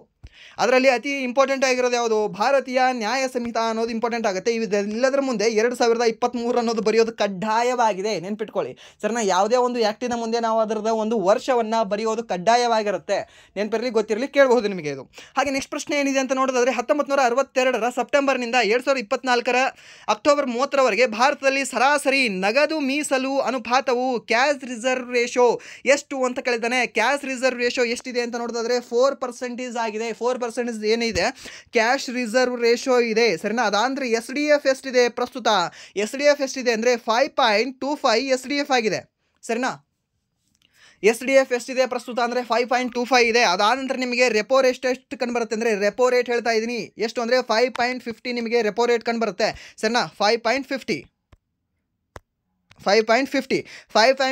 ಪ್ರಸ್ತುತ ರೆಪೋ ರೇಟ್ ಆಗಿದೆ. ಅತಿ ಕಡಿಮೆ ರೆಪೋ ರೇಟ್ ಆಗಿದೆ. ನಿಮಗೆ ಏನಾದರೂ ಸಾಲ ಬೇಕಾದರೆ ಹೋಗಿ ಬ್ಯಾಂಕಲ್ಲಿ ಹೋಗಿ ತೊಗೊಂಡು ಬನ್ನಿ. ಸರಿನಾ? ರೆಪೋ ರೇಟ್ ಕಡಿಮೆ ಮಾಡಿದ್ದಾರೆ, ನೆನ್ಪಿಟ್ಕೊಳ್ಳಿ. ಕೇಳ್ತಾನೆ ಈ ಪ್ರಶ್ನೆ, ಕೇಳ್ತಾನೆ ಈ ಪ್ರಶ್ನೆ ನಿಮಗೆ ಮುಂದೆ ಈ ಡಿ ಗ್ರೂಪ್ಗೆ ಪಕ್ಕಾ ಕ್ವಶನ್ ಬರ್ತಕ್ಕಂಥ ಒಂದು ಕ್ವಶನ್ ಯಾವುದು ಅಂದರೆ ಇದೊಂದು ರೆಪೋ ರೇಟ್ ಬಗ್ಗೆ ನೋಡಿ. ಅದಂದರೆ NTPCಗೆ ಅಂಡರ್ ಗ್ರಾಜುಯೇಟ್ಗೆ ಬರಲ್ಲ ಅಂತಲ್ಲ, ಅಲ್ಲಿಯೂ ಕೂಡ ಬರ್ತದೆ. ಬಟ್ ಅಂಡರ್ ಗ್ರಾಜುಯೇಟಲ್ಲಿ ನಿಮಗೆ ಮೇ ಬಿ ಒಂದು 20 ಶಿಫ್ಟು ಅಥವಾ 30 ಶಿಫ್ಟಲ್ಲಿ ನಿಮಗೆ ಒಂದು 4 ಶಿಫ್ಟಲ್ಲಿ ಕೇಳಿದ್ರೆ, ಈ ಒಂದು ಡಿ ಗ್ರೂಪ್ ಎಕ್ಸಾಮಲ್ಲಿ ಮಿನಿಮಮ್ ಅಂದರೆ ಒಂದು 10 ಶಿಫ್ಟಲ್ಲಿ ಈ ಒಂದು ಕ್ವಶನ್ ಬರ್ತದೆ ರೆಪೋ ರೇಟ್ ಬಗ್ಗೆ. ಸರಿನಾ? ಇದನ್ನು ಒಂದು ಸರಿ ನೀವು ನೋಡ್ಕೊಳ್ಳಿ. ಹಾಗೆ ಗ್ರೂಪಲ್ಲಿ ಕೂಡ ನಾನು ಅಪ್ಡೇಟ್ ಮಾಡಿದ್ದೀನಿ ಯಾವ್ಯಾವ ರೇಟ್ ಎಷ್ಟೆಷ್ಟಿದೆ ಅಂತ. ಅಲ್ಲಿ ನೀವು ಟೆಲಿಗ್ರಾಮ್ ಗ್ರೂಪಲ್ಲಿ ನೀವು ಜಾಯ್ನ್ ಆದರೆ ಅಲ್ಲಿ ನಿಮಗೆ ರೆಪೋ ರೇಟು ಯಾವುದು ರಿವರ್ಸ್ ರೆಪೋ ರೇಟು, ಅದಾಂತರ ಇದೊಂದು ಕ್ಯಾಶ್ ರಿಸರ್ವ್ ರೇಷೋ, ಅದಾಂತರ SDF, MSF ಇವೆಲ್ಲವೂ ಕೂಡ. MSF ಪ್ರಸ್ತುತ 5.75 ಇದೆ. ಸರಿನಾ? ಸೊ ಇವೆಲ್ಲವೂ ಕೂಡ ನಿಮಗೆ ಅಪ್ಡೇಟ್ ಮಾಡಿದ್ದೀನಿ. ಸೊ ಅಲ್ಲಿ ಕೆಲವೊಂದು ಇಂಪಾರ್ಟೆಂಟ್ ಮಾಹಿತಿ ಕೂಡ ಅಪ್ಡೇಟ್ ಮಾಡ್ತಾ ಇರ್ತೀನಿ. ಯಾವುದೇ ಪಿನ್ ಮಾಡಿರ್ತೀನಲ್ವಾ ಟೆಲಿಗ್ರಾಮಲ್ಲಿ, ಅವೆಲ್ಲವೂ ಕೂಡ ಇಂಪಾರ್ಟೆಂಟ್ ಆಗಿರುತ್ತೆ. ಸರಿನಾ? ಸೊ ಯಾವುದೋ ಒಂದು ಹಾಕಿದ್ದೀನಿ, ಯಾವುದೋ ಒಂದು ಫೋಟೋ ಹಾಕಿದ್ದೀನಿ, ಯಾವುದೋ ಒಂದು ಭಾರತ ಮ್ಯಾಪ್ ಇದೆ. ಆ ಭಾರತ ಮ್ಯಾಪಲ್ಲಿ ಏನೋ ನೀವು ಒಳಗಡೆ ಇದ್ರೆ ಸ್ವಲ್ಪ ಕ್ಲಿಕ್ ಮಾಡಿ ನೋಡಿದ್ರೆ ಅಲ್ಲಿ ಏನೋ ಒಂದು ಇಂಪಾರ್ಟೆಂಟ್ ಇರುತ್ತೆ. ಸೊ ಆ ಕ್ವಶನ್ ಮಿನಿಮಮ್ ಏನಿಲ್ಲ ಅಂದರೂ ಬಾರ್ ರಿಪೀಟ್ ಆಗಿರುತ್ತೆ. ಸರಿ? ಮಿನಿಮಮ್ ಅಂದ್ರೆ ಒಂದು 4 ರಿಂದ 5 ಸರಿ ಅದು ಬೇರೆ ಬೇರೆ ಎಕ್ಸಾಮಲ್ಲಿ ರಿಪೀಟ್ ಆಗಿದ್ರೆ ಅದನ್ನು ಹಾಕಿರ್ತೀನಿ ನಾನು ಸಾಕಷ್ಟು. ಇಲ್ಲ ಅಂದರೆ ನಿಮ್ಮ NTPC ಎಕ್ಸಾಮ್ಗೆ ಕೇಳ್ಬೋದು ಅಂತ ಇದ್ದರೆ ಅದು NTPCಗೆ ಮೋಸ್ಟ್ ಇಂಪಾರ್ಟೆಂಟ್ ಅಂತ ಹಾಕಿರ್ತೀನಿ, ಅದನ್ನು ನೋಡ್ಕೊಳ್ಳಿ. ಸರಿನಾ? ಸೊ ಆ ರೀತಿಯ ಪ್ರಶ್ನೆಗಳು ಬರ್ತವೆ. ಆ್ಯಂಡ್ ದೆನ್ ನೆಕ್ಸ್ಟ್ ಪ್ರಶ್ನೆ ಏನಿದೆ ಅಂತ ನೋಡಿದ್ರೆ 2024ರ ಸೆಪ್ಟೆಂಬರ್ 21ರಂದು 4ನೇ ಕ್ವಾಡ್ ನಾಯಕರ ಶೃಂಗಸಭೆಯನ್ನು ಡೆಲ್ವೇರ್ನ ವಿಲ್ಲಿಂಗ್ಟನ್ನಲ್ಲಿ ಅಧ್ಯಕ್ಷ ಜೋಸೆಫ್ ಆರ್ ಬಿಡೆನ್ ಜೂನಿಯರ್ ಅವರು ಆಯೋಜಿಸಿದ್ದರು. ಶೃಂಗಸಭೆಯ ಸಮಯದಲ್ಲಿ ಚರ್ಚಿಸಲಾದ ಕ್ವಾಡ್ನ ಉಪಕ್ರಮಗಳು ಈ ಕೆಳಗಿನ ಯಾವ ಕ್ಷೇತ್ರವನ್ನು ಕೇಂದ್ರೀಕರಿಸಿರಲಿಲ್ಲ ಅಂತ ಕೇಳಿದ್ದಾನೆ. ಸೇನಾ ರಕ್ಷಣಾ ಸಹಕಾರದ ಮೇಲೆ ಕೇಂದ್ರೀಕರಿಸಿರಲಿಲ್ಲ. ಬಟ್ ಇಲ್ಲಿ ಯಾವುದಾದ್ರ ಮೇಲೆ ಕೇಂದ್ರೀಕರಿಸಿದ್ರು, ಯಾವುದಾದ್ರ ಮೇಲೆ ಫೋಕಸ್ ಮಾಡಿದ್ರು ಅಂತ ನೋಡೋದಾದ್ರೆ ಒಂದು ಕಡಲ ಭದ್ರತೆಯನ್ನು ಬಲಪಡಿಸುವಿಕೆಯ ಮೇಲೆ ಸ್ವಲ್ಪ ಫೋಕಸ್ ಮಾಡಿದ್ದಾರೆ. ಹಾಗೆ ಹವಾಮಾನ ಬದಲಾವಣೆಯ ಪ್ರತಿಕ್ರಿಯೆ ಮೇಲೆ ಸ್ವಲ್ಪ ಫೋಕಸ್ ಮಾಡಿದ್ದಾರೆ. ಹಾಗೆ ಸೈಬರ್ ಭದ್ರತೆಯ ಅಭಿವೃದ್ಧಿ ಮೇಲೆ ಸ್ವಲ್ಪ ಫೋಕಸ್ ಮಾಡಿದ್ದಾರೆ. ಸರಿನಾ? ಇವಾಗ ರೀಸೆಂಟಾಗಿ ಬ್ರಿಕ್ಸ್ ಸಮ್ಮೇಳನ ಕೂಡ ಇತ್ತು, BRICS. BRICS ಬ್ರಿಕ್ಸ್ ಸರಿನಾ. ಈ ಬ್ರಿಕ್ಸ್ ಸಮ್ಮೇಳನ ಎಲ್ಲಿ ನಡೀತು ಅಂತ ನೋಡೋದಾದ್ರೆ ಈ ಒಂದು ಬ್ರೆಜಿಲ್ನ ರಿಯೋ ಡಿ ಜನರೋದಲ್ಲಿ ನಡೀತಾ ಇದೆ ಸರಿನಾ. ಸೊ ಇಲ್ಲಿ ಇಬ್ಬರು ಭಾಗವಹಿಸಲಿಲ್ಲ, 2 ದೇಶದ ಅಧ್ಯಕ್ಷರು ಇಲ್ಲಿ ಭಾಗವಹಿಸಲಿಲ್ಲ ಬ್ರಿಕ್ಸ್ನಲ್ಲಿ. ಯಾರ್ಯಾರು ಅಂತ ನೋಡೋದಾದ್ರೆ ಒಂದು ರಷ್ಯಾದ ಅಧ್ಯಕ್ಷರು ಪುಟಿನು, ಹಾಗೆ ಇನ್ನೊಂದು ಯಾರು ಅಂದರೆ ಚೀನಾದ ಅಧ್ಯಕ್ಷರು ಯಾರು ಅಂದರೆ ಈ ಜಿನ್ ಪಿಂಗ್ ಅಂತ ಏನೋ ಬರ್ತಾರಲ್ವಾ. ಸೊ ಜಿನ್ ಪಿಂಗ್ ಮುಂದೆ ಏನೋ ಇದೆ ರೋಮನ್ ಅಂಕಿ ಸರಿನಾ. ಸೊ ಅವರು ಇವರಿಬ್ಬರು ಕೂಡ ಭಾಗವಹಿಸಿರಲಿಲ್ಲ. ಯಾಕೆ ಇವರಿಬ್ಬರು ಭಾಗವಹಿಸಿರಲಿಲ್ಲ ಅನ್ನೋದು ಹೆವಿ ಇಂಪಾರ್ಟೆಂಟ್ ಇದೆ ನೋಡಿ ಸರಿನಾ. ಮೋಸ್ಟ್ ಇಂಪಾರ್ಟೆಂಟ್ ಕ್ವಶನ್ ಇದು ಸರಿನಾ. ಮೋಸ್ಟ್ ಇಂಪಾರ್ಟೆಂಟ್ ಕ್ವಶನ್ ಇದು ಯಾವುದು ಅಂದರೆ ಈ ಒಂದು ರಷ್ಯಾದ ಅಧ್ಯಕ್ಷರು ಪುಟಿನು ಹಾಗೆ ಚೀನಾದ ಅಧ್ಯಕ್ಷರು ಈ ಜಿನ್ ಪಿಂಗ್ ಯಾಕೆ ಭಾಗವಹಿಸಲಿಲ್ಲ ಬ್ರಿಕ್ಸ್ ಸಮ್ಮೇಳನದಲ್ಲಿ ಅನ್ನೋದು ಇಂಪಾರ್ಟೆಂಟ್ ಆಗಿದೆ. ಇದನ್ನು ಒಂದು ಸರಿ ನಾನು ಇವಾಗ ಹೇಳ್ಬೋದು ನಿಮಗೆ ಸರಿನಾ. ಇವ್ರು ಯಾಕೆ ಅಂದರೆ ಇವ್ರ ಮೇಲೆ ಇಂಟರ್ನ್ಯಾಷನಲ್ ಕೋರ್ಟ್ ಏನಿದೆ ಅಲ್ವಾ, ಹೇಗಲ್ಲಿ ಕಂಡು ಬರ್ತಕ್ಕಂಥ ಇಂಟರ್ನ್ಯಾಷನಲ್ ಕೋರ್ಟ್ ಇವ್ರ ಮೇಲೆ ವಾರಂಟ್ ಜಾರಿ ಮಾಡಿದೆ. ಯಾರ ಮೇಲೆ? ರಷ್ಯಾದ ಒಂದು ಅಧ್ಯಕ್ಷರ ಪುಟಿನ್ ಮೇಲೆ. ಸೊ ಅವ್ರನ್ನ ಎಲ್ಲಿ ಬೇಕಾದ ಕಂಡ್ರು ಕೂಡ, ಬೇರೆ ದೇಶದಲ್ಲಿ ಎಲ್ಲೇ ಕಂಡ್ರು ಕೂಡ ಅವರನ್ನು ಅರೆಸ್ಟ್ ಮಾಡಿ ನಮಗೆ ಒಪ್ಪಿಸ್ರಿ ಅಂತ ಹೇಳಿದ್ದಾರೆ. ಸೊ ಅದಕ್ಕೆ ಇವರು ಅರೆಸ್ಟ್ ಆಗ್ತಾರೆ ಬಾ ಅನ್ನೋ ಒಂದು ಚಿಂತೆಯಲ್ಲಿ ಇವರು ಏನು ಮಾಡಿದ್ದಾರೆ, ಹೋಗಿಲ್ಲ, ಅಲ್ಲಿ ಬ್ರೆಜಿಲ್ಗೆ ಹೋಗಿಲ್ಲ. ಬ್ರೆಜಿಲಲ್ಲಿ ಇವರಿಗೆ ಆಹ್ವಾನ ಕೂಡ ಬಂದಿದೆ. ಬಟ್ ಆಹ್ವಾನ ಮೊದಲು ಕರೆದು ಆಮೇಲೆ ಇದ್ರೇನೋ ಇದನ್ನು ಮಾಡಿದ್ರೆ ಹೇಗೆ, ಅರೆಸ್ಟ್ ಮಾಡಿದ್ರೆ ಹೇಗೆ? ಲೈಕ್ ಇವಾಗ ಶಿವಾಜಿಗೆ ಕರೆದಿರ್ತಾರೆ, ಯಾರು ಔರಂಗಜೇಬ್ ಕರೆದಿರ್ತಾನೆ, ಔರಂಗಜೇಬ್ ಕರೆದಿದ್ರೇನೋ ಅವನ ಆಸನದಲ್ಲಿ ಕೂಡಿಸಿರ್ತಾನೆ, ಅದ ನಂತರ ಅವನಿಗೆ ಅರೆಸ್ಟ್ ಮಾಡಲ್ವಾ. ಸೊ ಶಿವಾಜಿ ಅವರಿಗೆ ಅರೆಸ್ಟ್ ಮಾಡಲ್ವಾ. ಸೊ ಹಾಗೆ ಇಲ್ಲಿ ಕೂಡ ಆದರೆ ಹೇಗೆ ಅಂತ ಇವರು ಹೋಗಿಲ್ಲ, ನೆನ್ಪಿಟ್ಕೊಳ್ಳಿ. ಹಾಗೆ ಇಲ್ಲಿ ಚೀನಾದ ಅಧ್ಯಕ್ಷರು ಯಾಕೆ ಹೋಗಿಲ್ಲ ಅಂತ ನೋಡೋದಾದ್ರೆ ಅಲ್ಲಿ ಆಂತರಿಕ ಕೆಲವೊಂದು ದಂಗೆಗಳಿದ್ದಾವೆ ಎಲ್ಲಿ ಚೀನಾದಲ್ಲಿ ಸರಿನಾ. ಸೊ ಇದು ನಿಮಗೆ ಕೇಳೋಕ್ಕೆ ಫನ್ನಿ ಆಗಿರ್ಬೋದು ಅಥವಾ ನಿಮಗೆ ಸಿಂಪಲ್ ಯಾವುದೋ ಒಂದು ಸ್ವಲ್ಪ ಟಾಪಿಕ್ ಇರ್ಬೋದು ಅನಿಸಿರ್ಬೋದು. ಬಟ್ ನಿಮಗೆ ಇಲ್ಲಿವರೆಗೂ ಕೇಳಿಲ್ಲ ಅಂದರೆ ಇದು ಹೊಸ ಮಾಹಿತಿನೇ ಇದು ಸರಿನಾ. ಸೊ ಈ ರೀತಿಯ ಪ್ರಶ್ನೆಗಳು ಬರ್ಬೋದು, ನೋಡ್ಕೊಂಡು ಇಟ್ಕೊಳ್ಳಿ. ಹಾಗೆ ಈಗಿನ ಒಂದು ಬ್ರಿಕ್ಸ್ ಸಮ್ಮೇಳನದಲ್ಲಿ ಏನೇನು ಯಾವುದ್ರ ಮೇಲೆ ಫೋಕಸ್ ಮಾಡಿದ್ದಾರೆ, ಯಾವುದರ ಒಂದು ಕ್ಷೇತ್ರದ ಮೇಲೆ ಫೋಕಸ್ ಮಾಡಿದ್ದಾರೆ ಅಂತ ನ್ಯೂಸ್ ಪೇಪರಲ್ಲಿ ಬರುತ್ತೆ ಸರಿನಾ. ಸೊ ಅದನ್ನೇ ನೋಡ್ಕೊಳ್ಳಿ. ಯಾವುದೇ ಟೆಲಿಗ್ರಾಮ್ ಗ್ರೂಪ್ ಆಗಲಿ ಯಾವುದೇ ಒಂದು ಮ್ಯಾಗ್ಝಿನ್ ಆಗಲಿ ನಿಮಗೆ ಸ್ಪೆಸಿಫಿಕ್ ಆಗಿ ಮೆನ್ಷನ್ ಕೊಟ್ಟಿರಲ್ಲ ಇದ್ರ ರೀತಿಯಲ್ಲಿ ಸರಿನಾ ಈ ಒಂದು ಮಾಹಿತಿ. ಸೊ ಪ್ಲೀಸ್ ಏನು ಅಂದರೆ ಆ ಒಂದು ಪೇಪರಲ್ಲಿ ನೀವು ನೋಡ್ಕೊಳ್ಳಿ, ಪೇಪರಲ್ಲಿ ಕೊಟ್ಟಿರ್ತಾನೆ ಕನ್ನಡ ಅಥವಾ ಇಂಗ್ಲೀಷ್ ಪೇಪರಲ್ಲಿ. ಅದಾಂತರ ನೆಕ್ಸ್ಟ್ ಪ್ರಶ್ನೆ ಏನಿದೆ ಅಂತ ನೋಡಿದ್ರೆ ಈ ಕೆಳಗಿನ ಯಾವ ದೇಶಗಳು 2024 ಆಗಸ್ಟ್ನಲ್ಲಿ ದ್ವಿಪಕ್ಷೀಯ ಕಸ್ಟಮ್ ಸಹಕಾರ ವ್ಯವಸ್ಥೆ ಒಪ್ಪಂದಕ್ಕೆ ಸಹಿ ಹಾಕಿದವು ಅಂತ ಕೇಳಿದಾನೆ ಸರಿನಾ. ಕಸ್ಟಮ್ ಸಹಕಾರಕ್ಕೆ ಯಾವ್ಯಾವ ದೇಶಗಳು ಸಹಿ ಹಾಕಿದಾವೆ ಅಂತ ನೋಡಿದ್ರೆ ಭಾರತ ಮತ್ತು ನ್ಯೂಜಿಲ್ಯಾಂಡ್. ಇಲ್ಲಿ ಏನಾದರೂ ನಿಮಗೆ ಇಲ್ಲಿ ನ್ಯೂಜಿಲ್ಯಾಂಡ್ ಬದಲಾಗಿ ಇನ್ನೊಂದು ಆಪ್ಷನ್ UK ಅಂತ ಕೊಟ್ಟಿದ್ರೆ ಅಲ್ಲಿ ಕನ್ಫ್ಯೂಷನ್ ಆಗಿರೋದೇನೋ. ಯಾಕಂದರೆ ನಮ್ಮ ಮತ್ತು UK ನಡುವೆ ಕೂಡ ಕೆಲವೊಂದು ದ್ವಿಪಕ್ಷೀಯ ಒಪ್ಪಂದಗಳಾಗಿದ್ದಾವೆ ಸರಿನಾ. ಬಟ್ ಅಲ್ಲಿ ಕನ್ಫ್ಯೂಷನ್ ಆಗಿರೋದು, ಬಟ್ ಇಲ್ಲಿ UK ಕೊಟ್ಟೇ ಇಲ್ಲ. ಸೊ ಅದಕ್ಕೆ ಏನಾಗುತ್ತೆ, ಭಾರತ ಮತ್ತು ನ್ಯೂಜಿಲ್ಯಾಂಡ್ ಇದಕ್ಕೆ ಸರಿಯಾದ ಉತ್ತರ ಆಗುತ್ತೆ. ಯಾವುದಕ್ಕೆ? 2024 ಆಗಸ್ಟ್ನಲ್ಲಿ ದ್ವಿಪಕ್ಷೀಯ ಕಸ್ಟಮ್ ಸಹಕಾರ ಒಪ್ಪಂದಕ್ಕೆ ಸಹಿ ಹಾಕಿರುವ 2 ದೇಶಗಳು ಯಾವುದು ಅಂದರೆ ಒಂದು ನಮ್ಮ ಭಾರತದ ದೇಶ, ಹಾಗೆ ಒಂದು ನಮ್ಮ ಕೇನ್ ವಿಲಿಯಮ್ಸ್ ಅವರ ಒಂದು ನ್ಯೂಜಿಲ್ಯಾಂಡ್ ದೇಶ ಸರಿನಾ. ನ್ಯೂಜಿಲ್ಯಾಂಡ್ ದೇಶದ ರಾಜಧಾನಿ ಯಾವುದು ಅಂದರೆ ವೆಲ್ಲಿಂಗ್ಟನ್ ಕಂಡುಬರುತ್ತೆ. ಹಾಗೆ ನೆಕ್ಸ್ಟ್ ಪ್ರಶ್ನೆ ಏನಿದೆ ಅಂತ ನೋಡೋದಾದ್ರೆ ಮುಂಬೈ ಪ್ರವಾಸೋದ್ಯಮ ಮತ್ತು ಸಂಸ್ಕೃತಿಯನ್ನು ಉತ್ತೇಜಿಸಲು ಮಹಾರಾಷ್ಟ್ರ ಪ್ರವಾಸೋದ್ಯಮ ಅಭಿವೃದ್ಧಿ ನಿಗಮವು MTDC ಪ್ರತಿ ವರ್ಷ ಎಲಿಫೆಂಟಾ ಉತ್ಸವವನ್ನು ಯಾವ ತಿಂಗಳಿನಲ್ಲಿ ಆಯೋಜಿಸಲಾಗುತ್ತದೆ. ಸೊ ಇದು ಕೂಡ ನೀವು ಕರೆಂಟ್ ಅಫೇರ್ಸ್ ಏನಾದರೂ ಸುಮ್ಮನೆ ಫಾಲೋ ಮಾಡ್ತಾ ಇದ್ರು ಕೂಡ ನಿಮ್ಗೆ ಗೊತ್ತಾಗುತ್ತೆ. ಈ ಎಲಿಫೆಂಟಾ ಉತ್ಸವ ಯಾವಾಗ ಆಚರಣೆ ಮಾಡಲಾಗ್ತದೆ? ಫೆಬ್ರವರಿಯಲ್ಲಿ ಆಚರಣೆ ಮಾಡಲಾಗ್ತದೆ. ಪುರಿ ಜಗನ್ನಾಥನ ರಥಯಾತ್ರೆ ಯಾವಾಗ ಮಾಡ್ತಾರೆ, ಯಾವಾಗ ರಥಯಾತ್ರೆ ಇರುತ್ತೆ ಅಂತ ನೋಡೋದಾದ್ರೆ ಜೂನ್ ತಿಂಗಳಲ್ಲಿ ಅಥವಾ ಜೂನ್ ಕೊನೆಯ ಒಂದು ವಾರದಲ್ಲಿ ಕಂಡುಬರುತ್ತೆ. ಹಾಗೆ ಅಂಬುಬಾಚಿ ಮೇಳ ಯಾವ ಒಂದು ತಿಂಗಳಲ್ಲಿ ಕಂಡುಬರುತ್ತೆ ಅಂತ ನೋಡೋದಾದ್ರೆ ಇದು ಕೂಡ ಜೂನ್ ತಿಂಗಳ ಒಂದು ಕೊನೆಯ ತಿಂಗಳಲ್ಲಿ, ಜೂನ್ನ ಒಂದು ಕೊನೆಯ ವಾರದಲ್ಲಿ ಕಂಡುಬರುತ್ತೆ ಯಾವುದು ಅಂಬುಬಾಚಿ ಮೇಳ ಅನ್ನೋದು. ಹಾಗೆ ಇನ್ನೊಂದು ಕಂಡುಬರುತ್ತೆ ನಿಮಗೆ ಹಾರ್ನ್ ಬಿಲ್ ಫೆಸ್ಟಿವಲ್ ಯಾವ ಒಂದು ತಿಂಗಳಲ್ಲಿ ಕಂಡುಬರುತ್ತೆ ಅಂತ ನೋಡೋದಾದ್ರೆ ಇದು ನಿಮಗೆ ಕಂಡುಬರೋದು ಡಿಸೆಂಬರ್ ತಿಂಗಳಲ್ಲಿ ಕಂಡುಬರುತ್ತೆ ಸರಿನಾ. ಇದು ಕೂಡ ನೆನ್ಪಿಟ್ಕೊಳ್ಳಿ, ಇದು ಕೂಡ ನಿಮಗೆ ಕೇಳಬಹುದು. ಅದಾನಂತರ ಪೊಂಗಲ್ ಉತ್ಸವ ಯಾವ ಒಂದು ತಿಂಗಳಲ್ಲಿ ಕಂಡುಬರುತ್ತೆ ಅಂತ ಕೇಳಿದ್ರೆ ಪೊಂಗಲ್ ನಿಮಗೆ ಜನವರಿ ತಿಂಗಳಲ್ಲಿ ಕಂಡುಬರುತ್ತೆ. ನಮ್ಮ ಒಂದು ರಾಜ್ಯದಲ್ಲಿ ನಾವು ಸಂಕ್ರಾಂತಿ ಅಂತ ಆಚರಣೆ ಮಾಡಿದ್ರೆ ಅಲ್ಲಿ ಅವರು ಪೊಂಗಲ್ ಅಂತ ಆಚರಣೆ ಮಾಡ್ತಾರೆ. ಸಿಂಪಲ್ ಸರಿನಾ. Simple answer, simple question, simple ಆಗಿ ನೀವು ನೆನ್ಪಿಟ್ಕೊಳ್ಳಿ ಸಾಕು ಇದನ್ನ. ಸೊ ಈ ಎಲಿಫೆಂಟಾ ಉತ್ಸವವನ್ನು ಯಾವ ಒಂದು ತಿಂಗಳಲ್ಲಿ ಮಾಡ್ತಾರೆ ಅಂತ ನೋಡಿದ್ರೆ ಫೆಬ್ರವರಿ ತಿಂಗಳಲ್ಲಿ ಇದನ್ನು ಆಚರಣೆ ಮಾಡ್ತಾರೆ. ಎಲಿಫೆಂಟಾ ಎಲ್ಲಿ ಕಂಡು ಬರುತ್ತೆ ಅಂದರೆ ಮಹಾರಾಷ್ಟ್ರ ರಾಜ್ಯದಲ್ಲಿ ಕಂಡುಬರುತ್ತೆ ಸರಿನಾ. ಇದೊಂದು ಸಾಲ್ಸೆಟ್ ದ್ವೀಪಗಳು ಅಂತ ನಾವು ಹೇಳ್ತೀವಿ. ಆ ಸಾಲ್ಸೆಟ್ ದ್ವೀಪಗಳ ನಿಯರ್ ಬೈ ಕಂಡುಬರೋದು ಯಾವುದು ಅಂದರೆ ಈ ಒಂದು ಎಲಿಫೆಂಟಾ ಎನ್ನುವ ಒಂದು ಸ್ಥಳ.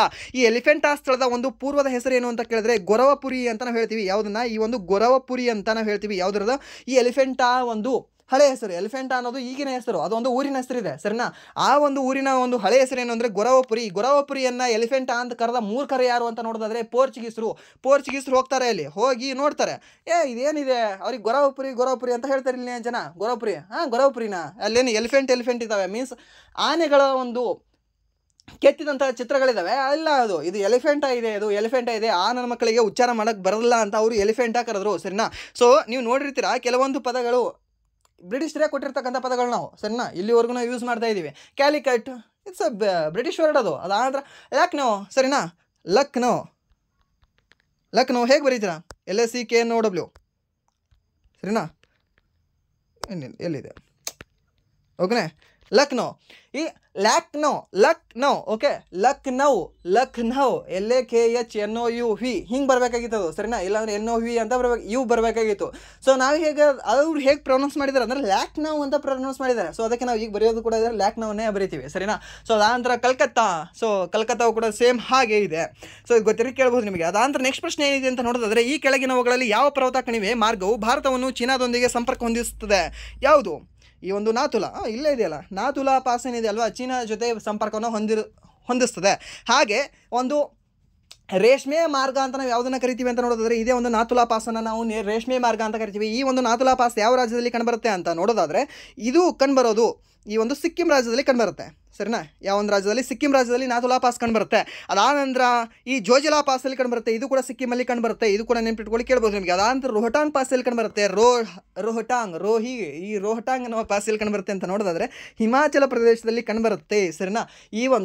ಈ ರೋಹಟಾಂಗ್ ಪಾಸ್ ಅಥವಾ ರೋಹಟಾಂಗ್ ಟನಲನ್ನು ಮರು ಹೆಸರಿಸಿದ್ದಾರೆ. ಏನಂತ ಹೆಸರಿಸಿದ್ದಾರೆ ಅಂತ ನೋಡೋದಾದರೆ ಅಟಲ್ ಟನಲ್ ಅಂತ ಹೆಸರಿಸಿದ್ದಾರೆ, ಸರಿನಾ? ರೋಹಟಾಂಗ್ ಪಾಸ್ ಅಲ್ಲ, ರೋಹಟಾಂಗ್ ಟನಲ್ ಎಂಬ ಒಂದು ಹೆಸರನ್ನು ಇವಾಗ ಪ್ರಸ್ತುತ ಅಟಲ್ ಟನಲ್ ಎಂದು ಹೆಸರನ್ನ ಬದಲಾವಣೆ ಮಾಡಿದ್ದಾರೆ, ಸರಿನಾ? ಅದು ಕೂಡ ನೆನಪಿಟ್ಕೊಳ್ಳಿ, ಕೇಳ್ಬೋದು ನಿಮಗೆ. ಅದಾನಂತರ ಈ ಒಂದು ಅಹಮದ್ ನಗರವನ್ನು ಅಹಲ್ಯ ನಗರ ಅಂತ ಹೆಸರು ಬದಲಾವಣೆ ಮಾಡಿದ್ದಾರೆ. ಅದಾನಂತರ ಇಸ್ಲಾಂ ನಗರವನ್ನು ಜಗದೀಶ್ಪುರ ನಗರ ಅಂತ ಮರು ಹೆಸರಿಸಿದ್ದಾರೆ, ಸರಿನಾ? ಸೊ ಇದು ಕೂಡ ಇಂಪಾರ್ಟೆಂಟ್ ಆಗುತ್ತೆ, ನೆನ್ಪಿಟ್ಕೊಳ್ಳಿ. ಅದಾನಂತರ ಇನ್ನೊಂದು ಯಾವುದು ಕಂಡು ಬರುತ್ತೆ ನಿಮಗೆ, ಈ ಔರಂಗಾಬಾದನ್ನು ಈ ಸಂಭಾಜಿನಗರ, ಸರಿನಾ? ಸೊ ಛತ್ರಪತಿ ಸಂಭಾಜಿನಗರ ಅಂತ ಚೇಂಜ್ ಮಾಡಿದ್ದಾರೆ. ಸೊ ಅದು ನೆನ್ಪಿಟ್ಕೊಳ್ಳಿ, ಅದು ಕೇಳ್ಬೋದು ನಿಮಗೆ. ಸೊ ಮತ್ತೆ ಯಾವುದು ಬರುತ್ತೆ, ಇನ್ನೊಂದಿಲ್ಲಿ ಈ ಇಸ್ಲಾಂಪುರ ಅನ್ನೋದು ಜಗದೀಶ್ಪುರ ಅಂತ ಹೇಳಿದೆ ಅಲ್ವಾ ನಿಮಗೆ. ಈ ಇಸ್ಲಾಂಪುರ ಜಗದೀಶ್ಪುರ ಯಾವ ಒಂದು ರಾಜ್ಯದಲ್ಲಿ ಕಂಡುಬರುತ್ತೆ ಅಂತ ನೋಡೋದಾದ್ರೆ ಮಧ್ಯಪ್ರದೇಶ ರಾಜ್ಯದಲ್ಲಿ ಕಂಡುಬರುತ್ತೆ ಸರ್. ಜಗದೀಶ್ಪುರ ಅಲ್ಲಿ ಕುನ್ವರ್ ಸಿಂಗ್ ಅವರು 1857 ಸಮಯದಲ್ಲಿ ದಂಗೆ ಎದ್ದಿದ್ರು ಸರ್, ಅದು ಆಲ್ರೆಡಿ ಇತ್ತು, ಅಲ್ಲಕ್ಕೆ ಮತ್ತೆ ಇಸ್ಲಾಂಪುರ ಮಾಡಿದ್ರಿ. ಅದು ಬಿಹಾರದಲ್ಲಿ. ಈ ಇಸ್ಲಾಂಪುರ ಕಂಡುಬರೋದು ನಿಮಗೆ ಇದು ಮಧ್ಯಪ್ರದೇಶದಲ್ಲಿ ಕಂಡುಬರುತ್ತೆ, ಸರಿನಾ? ಇಸ್ಲಾಂಪುರದ ಪ್ರಸ್ತುತ ಹೆಸರು ಏನು ಅಂದರೆ ಜಗದೀಶ್ಪುರ. ರೀಸೆಂಟಾಗಿ ಹೆಸರು ಚೇಂಜ್ ಆಗಿದ್ದಾವೆ, ಕೇಳ್ಬೋದು ನಿಮಗೆ, ಇಂಪಾರ್ಟೆಂಟ್ ಆಗುತ್ತೆ. ಹಾಗೆ ನೆಕ್ಸ್ಟ್ ಪ್ರಶ್ನೆ ಏನಿದೆ ಅಂತ ನೋಡೋದಾದ್ರೆ, ಯಾವ ಹಣಕಾಸು ಸಚಿವರು ಭಾರತದ ಆರ್ಥಿಕತೆಯನ್ನು ಮುಕ್ತಗೊಳಿಸಿದ ಮತ್ತು ದೇಶವನ್ನು ಪ್ರಬಲ ಬೆಳವಣಿಗೆಯಲ್ಲಿ ಪಥದಲ್ಲಿ ಇರಿಸಿದ ಸುಧಾರಣೆಗಳ ಸರಣಿಯನ್ನು 1991ರಲ್ಲಿ ಪ್ರಾರಂಭಿಸಿದರು? ಯಾವ ಹಣಕಾಸು ಸಚಿವರು ಅಂತ ಕೇಳಿದ್ದಾರೆ. ಕ್ವಶನ್ನ ಸ್ವಲ್ಪ ಸರಿಯಾಗಿ ನೋಡ್ಕೊಳ್ಳಿ. ಹಣಕಾಸು ಸಚಿವರಿದೆ, ಪ್ರಧಾನಮಂತ್ರಿ ಹೆಸರು ಕೇಳಿಲ್ಲ. ಪ್ರಧಾನಮಂತ್ರಿ ಹೆಸರು ಕೇಳಿದರೆ ನಿಮಗೆ ನರಸಿಂಹರಾವ್ ಅವರು ಬರ್ತಿದ್ರು. ಬಟ್ ಇಲ್ಲಿ ಪ್ರಧಾನಮಂತ್ರಿ ಹೆಸರು ಬದಲಾಗಿ ಆರ್ಥಿಕತೆಯ ಉತ್ತೇಜನ ನೀಡಿದ ಯಾರು ಹಣಕಾಸು ಸಚಿವರು ಅಂತ ಕೇಳಿದರೆ, ಅಥವಾ ವಿತ್ತ ಸಚಿವರು ಅಂತ ಕೇಳಿದರೆ, ಫೈನಾನ್ಸ್ ಮಿನಿಸ್ಟರ್ ಅಂತ ಕೇಳಿದರೆ ಯಾರು ಅಂದರೆ ಮನಮೋಹನ್ ಸಿಂಗ್ ಅವರು 1991ರ ಸಮಯದಲ್ಲಿ ಈ ಒಂದು ವಿತ್ತ ಸಚಿವರಾಗಿ ಕಾರ್ಯನಿರ್ವಹಿಸಿದರು, ನೆನ್ಪಿಟ್ಕೊಳ್ಳಿ, ಕೇಳಬಹುದು ನಿಮಗೆ. ಅದಾನಂತರ ನೆಕ್ಸ್ಟ್ ಪ್ರಶ್ನೆ ಏನಿದೆ ಅಂತ ನೋಡೋದಾದರೆ, 2024 ಅಕ್ಟೋಬರ್ 22ರಂದು ರಿಸರ್ವ್ ಬ್ಯಾಂಕ್ ತನ್ನ ಅನಧಿಕೃತ ವಿದೇಶಿ ವ್ಯಾಪಾರಗಳ ವೇದಿಕೆಗಳ ಎಚ್ಚರಿಕೆ ಪಟ್ಟಿ ಅಲರ್ಟ್ ಲಿಸ್ಟ್ ಅನ್ನು ಎಷ್ಟು ಹೆಚ್ಚು ಸಂಸ್ಥೆಗಳನ್ನು ಸೇರಿಸುವ ಮೂಲಕ ನವೀಕರಿಸಿದೆ ಅಂತ ಕೇಳಿದ್ದಾರೆ, ಸರಿನಾ? ಸೊ ಎಷ್ಟು ಒಂದು ಸಂಸ್ಥೆಗಳನ್ನು ಸೇರಿಸಿದೆ ಅಂತ ನೋಡೋದಾದ್ರೆ 13 ಸಂಸ್ಥೆಗಳನ್ನು ಸೇರಿಸಿದೆ. ಅಲರ್ಟ್ ಲಿಸ್ಟಲ್ಲಿ ಟೋಟಲಿ 13 ಸಂಸ್ಥೆಗಳನ್ನು ಸೇರ್ಪಡೆ ಮಾಡಿದೆ. ಯಾವುದು ಅಂದರೆ ನಮ್ಮ RBI, reserve bank of India ಅನ್ನೋದು, ಸರಿನಾ? ಹಾಗೆ ನೆಕ್ಸ್ಟ್ ಪ್ರಶ್ನೆ ಏನಿದೆ ಅಂತ ನೋಡೋದಾದ್ರೆ 2025ರ ಆರಂಭದಲ್ಲಿ ಸಂಶೋಧನೆ, ನಾವೀನ್ಯತೆ ಮತ್ತು ಉದ್ಯಮಶೀಲತೆಗಾಗಿ ತನ್ನ ಮೊದಲ ಅಂತಾರಾಷ್ಟ್ರೀಯ ಪ್ರಮುಖ ಕೇಂದ್ರವನ್ನು UAEಯ ಯಾವ ನಗರದಲ್ಲಿ ಪ್ರಾರಂಭಿಸಲು IIT ಮದ್ರಾಸ್ ಸಿದ್ಧವಾಗಿದೆ? IIT ಮದ್ರಾಸ್ ಎಲ್ಲಿ ಪ್ರಾರಂಭ ಮಾಡಿದೆ ಅಂತ ನೋಡೋದಾದರೆ UAEಯಲ್ಲಿ, ಯುನೈಟೆಡ್ ಅರಬ್ ಎಮಿರೇಟ್ಸಲ್ಲಿ ಪ್ರಾರಂಭ ಮಾಡಲಾಗಿದೆ, ಸರಿನಾ? ಸೊ ಅಲ್ಲಿ UAEಯಲ್ಲಿ ಸ್ಪೆಷಲಿ ಎಲ್ಲಿ ಅಂತ ನೋಡೋದಾದರೆ ಈ ದುಬೈಯಲ್ಲಿ ಪ್ರಾರಂಭ ಮಾಡಲಾಗಿದೆ. IIT ಮದ್ರಾಸ್ ಒಂದು ಕಚೇರಿಯಲ್ಲಿದೆ ಅಂತ ನೋಡೋದಾದರೆ, ಒಂದು ವಿಂಗ್ ಎಲ್ಲಿದೆ ಅಂತ ನೋಡೋದಾದರೆ ದುಬೈಯಲ್ಲಿ ಕಂಡುಬರುತ್ತೆ. ಹಾಗೆ UAEಯ ರಾಜಧಾನಿ ಯಾವುದು ಅಂದರೆ ಅಬುಧಾಬಿ ಅನ್ನೋದು UAEಯ ರಾಜಧಾನಿ. ಹಾಗೆ UAEಯಲ್ಲಿ ಕಂಡುಬರ್ತಕ್ಕಂಥ 7 ಎಮಿರೇಟ್ಸ್ಗಳಲ್ಲಿ ಈ ಒಂದು ಪುಜೈರಾ ಎಮಿರೇಟ್ಸ್ ಅನ್ನೋದು ಕಂಡುಬರುತ್ತೆ, ಶಾರ್ಜಾ ಅನ್ನೋದು ಕಂಡುಬರುತ್ತೆ, ಅಬುಧಾಬಿ ಅನ್ನೋದು ಕಂಡುಬರುತ್ತೆ, ಹಾಗೆ ದುಬೈ ಅನ್ನೋದು ಕಂಡುಬರುತ್ತೆ. ದುಬೈ ಅನ್ನೋದು ಒಂದು ದೇಶ ಅಲ್ಲ, ದುಬೈ ಅನ್ನೋದು ಒಂದು ಜಸ್ಟ್ ರಾಜ್ಯ. ಇವಾಗ ಕರ್ನಾಟಕ ಅನ್ನೋದನ್ನು ನಾವು ದೇಶ ಅಂತ ಹೇಳಿದ್ರೆ ಹೇಗೆ ಇಲ್ಲ ಅಲ್ಲ. ಸೊ ಕರ್ನಾಟಕನ ಒಂದು ರಾಜ್ಯ. ಹಾಗೆ ಕರ್ನಾಟಕದ ಥರನೇ ದುಬೈ ಅನ್ನೋದು ಕೂಡ ಒಂದು ರಾಜ್ಯ. ಅಲ್ಲಿ ರಾಜ್ಯ ಅಂತ ಮೆನ್ಷನ್ ಮಾಡಲ್ಲ, ಸ್ಟೇಟ್ ಅಂತ ಅವರು ಕರೆಯಲ್ಲ. ಅದಕ್ಕೆ ಏನಂತ ಕರೀತಾರೆ ಅಂದರೆ ಎಮಿರೇಟ್ ಅಂತ ಕರೀತಾರೆ. ಸೊ ಎಮಿರೇಟ್ಗಳು ಸೇರಿ 7 ಎಮಿರೇಟ್ಗಳು ಸೇರಿ ಯುನೈಟೆಡ್ ಅರಬ್ ಎಮಿರೇಟ್ಸ್ ಆಗಿದೆ ಅದು, ಸರಿನಾ? ಸೊ ಇಷ್ಟು ಗೊತ್ತಿಲ್ಲ, ಕೇಳ್ಬೋದು ನಿಮಗೆ. ಆ್ಯಂಡ್ ನೆಕ್ಸ್ಟ್ ಪ್ರಶ್ನೆ ಏನಿದೆ ಅಂತ ನೋಡೋದಾದರೆ, ಯಾವ ರಾಜನೀತಿ ನಿರ್ದೇಶಕ ತತ್ವವು ಕೆಲಸ ಮಾಡಲು ನ್ಯಾಯಯುತ ಮತ್ತು ಮಾನವಯೋಚಿತ ಪರಿಸ್ಥಿತಿಗಳಿರುವಂತೆ ರಾಜ್ಯವು ಒಪ್ಪಂದವನ್ನು ಮಾಡುವ ಬಗ್ಗೆ ಹೇಳುತ್ತದೆ? ಕೆಲಸ ಮಾಡುವ ನ್ಯಾಯಯುತ ಮಾನವಯುತ ಪರಿಸ್ಥಿತಿ, ಸರಿನಾ? ಸೊ ಇದಕ್ಕೆ ಯಾವುದು ಅಂದರೆ 42ನೇ ವಿಧಿ ಹೇಳುತ್ತದೆ, ಸರಿನಾ? ಹಾಗೆ ಸಮಾನ ಕೆಲಸಕ್ಕೆ ಸಮಾನ ವೇತನ ಹೇಳಿರ್ತಕ್ಕಂಥ ಒಂದು ವಿಧಿ ಯಾವುದು ಅಂದರೆ 39A ವಿಧಿ ಅಂತ ಹೇಳ್ತೀವಿ. ಎಷ್ಟನೇ ತಿದ್ದುಪಡಿ ಮಾಡಿ ಇದನ್ನು ತಂದರು ಅಂದರೆ 42ನೇ ತಿದ್ದುಪಡಿ ಮಾಡಿ ಇದನ್ನು ತರ್ತಾರೆ. ಹಾಗೆ ನೆಕ್ಸ್ಟ್ ಪ್ರಶ್ನೆ ಏನಿದೆ ಅಂತ ನೋಡೋದಾದರೆ,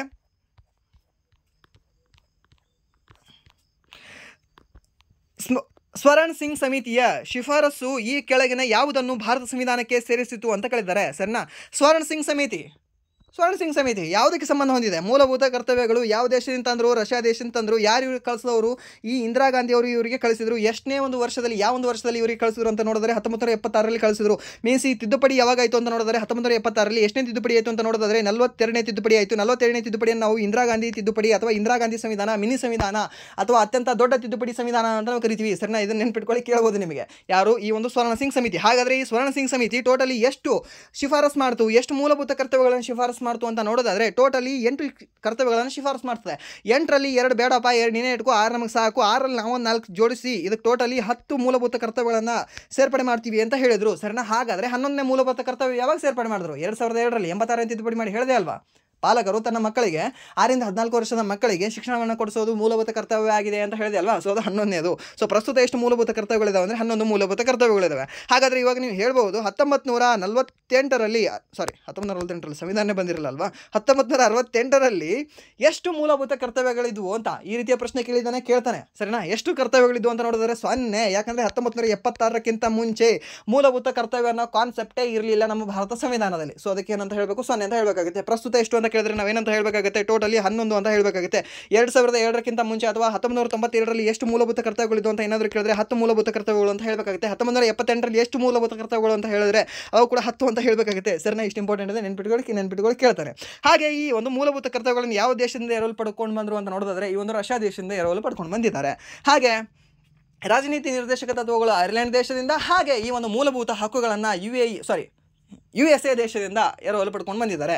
ಸೊ ಅಷ್ಟು ಗೊತ್ತೇಳಿ ಕೇಳ್ಬೋದು ನಿಮಗೆ. ಹಾಗೆ ಈ ಒಂದು ಕ್ಲಾಸಿನ ಕೊನೆಯ ಪ್ರಶ್ನೆ ಯಾವುದು ಅಂತ ನೋಡಿದ್ರೆ ಹತ್ತಿ ಮತ್ತು ರಬ್ಬರನ್ನು ಏಕಕಾಲದಲ್ಲಿ ಉಜ್ಜಿದಾಗ ಈ ಕೆಳಗಿನವುಗಳಲ್ಲಿ ಯಾವುದಕ್ಕೆ ಕಾರಣವಾಗುತ್ತದೆ ಅಂತ ಕೇಳಿದಾನೆ. ಹತ್ತಿ ಮತ್ತು ರಬ್ಬರನ್ನು ಏಕಕಾಲದಲ್ಲಿ ಉಜ್ಜೋಣ ಬನ್ನಿ ಸರಿ, ಪ್ರಾಕ್ಟಿಕಲ್ ಮಾಡೋಣ. ಸರಿನಾ? ಸೊ ಏನಾಗುತ್ತೆ?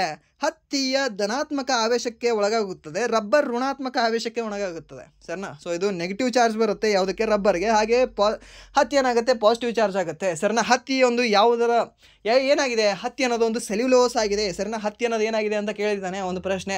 ಹತ್ತಿ ಅನ್ನೋದು ಏನಾಗಿದೆ ಅಂದರೆ ಸೆಲ್ಯುಲೋಸ್ ಆಗಿದೆ. ಸರಿನಾ? ಸೆಲ್ಯುಲೋಸ್ ಮೀನ್ಸ್ ಸಕ್ಕರೆ. ಸೆಲ್ಯುಲೋಸ್ ಎಂಬ ಒಂದು ಸಕ್ಕರೆ ಆಗಿದೆ ಯಾವುದು? ಹತ್ತಿ ಅನ್ನೋದು. ಸರಿನಾ? ಗೊತ್ತಿರಲಿ ಕೇಳ್ಬೋದು ನಿಮಗೆ. ಅದಾಂತರ ಈ ರಬ್ಬರ್ ಅತಿ ಹೆಚ್ಚು ಬೆಳೆಯತಕ್ಕಂಥ ಒಂದು ರಾಜ್ಯ ಯಾವುದು? ಕೇರಳ ರಾಜ್ಯ ಅತಿ ಹೆಚ್ಚು ರಬ್ಬರ್ ಬೆಳೀತದೆ. ಸರಿನಾ? ಹಾಗೆ ರಬ್ಬರ್ ಸಂಶೋಧನಾ ಮಂಡಳಿ ಎಲ್ಲಿ ಕಂಡು ಬರುತ್ತೆ? ಇದೇ ಒಂದು ಕೇರಳ ರಾಜ್ಯದಲ್ಲಿ ರಬ್ಬರ್ ಸಂಶೋಧನಾ ಮಂಡಳಿ ಕಂಡು ಬರುತ್ತೆ.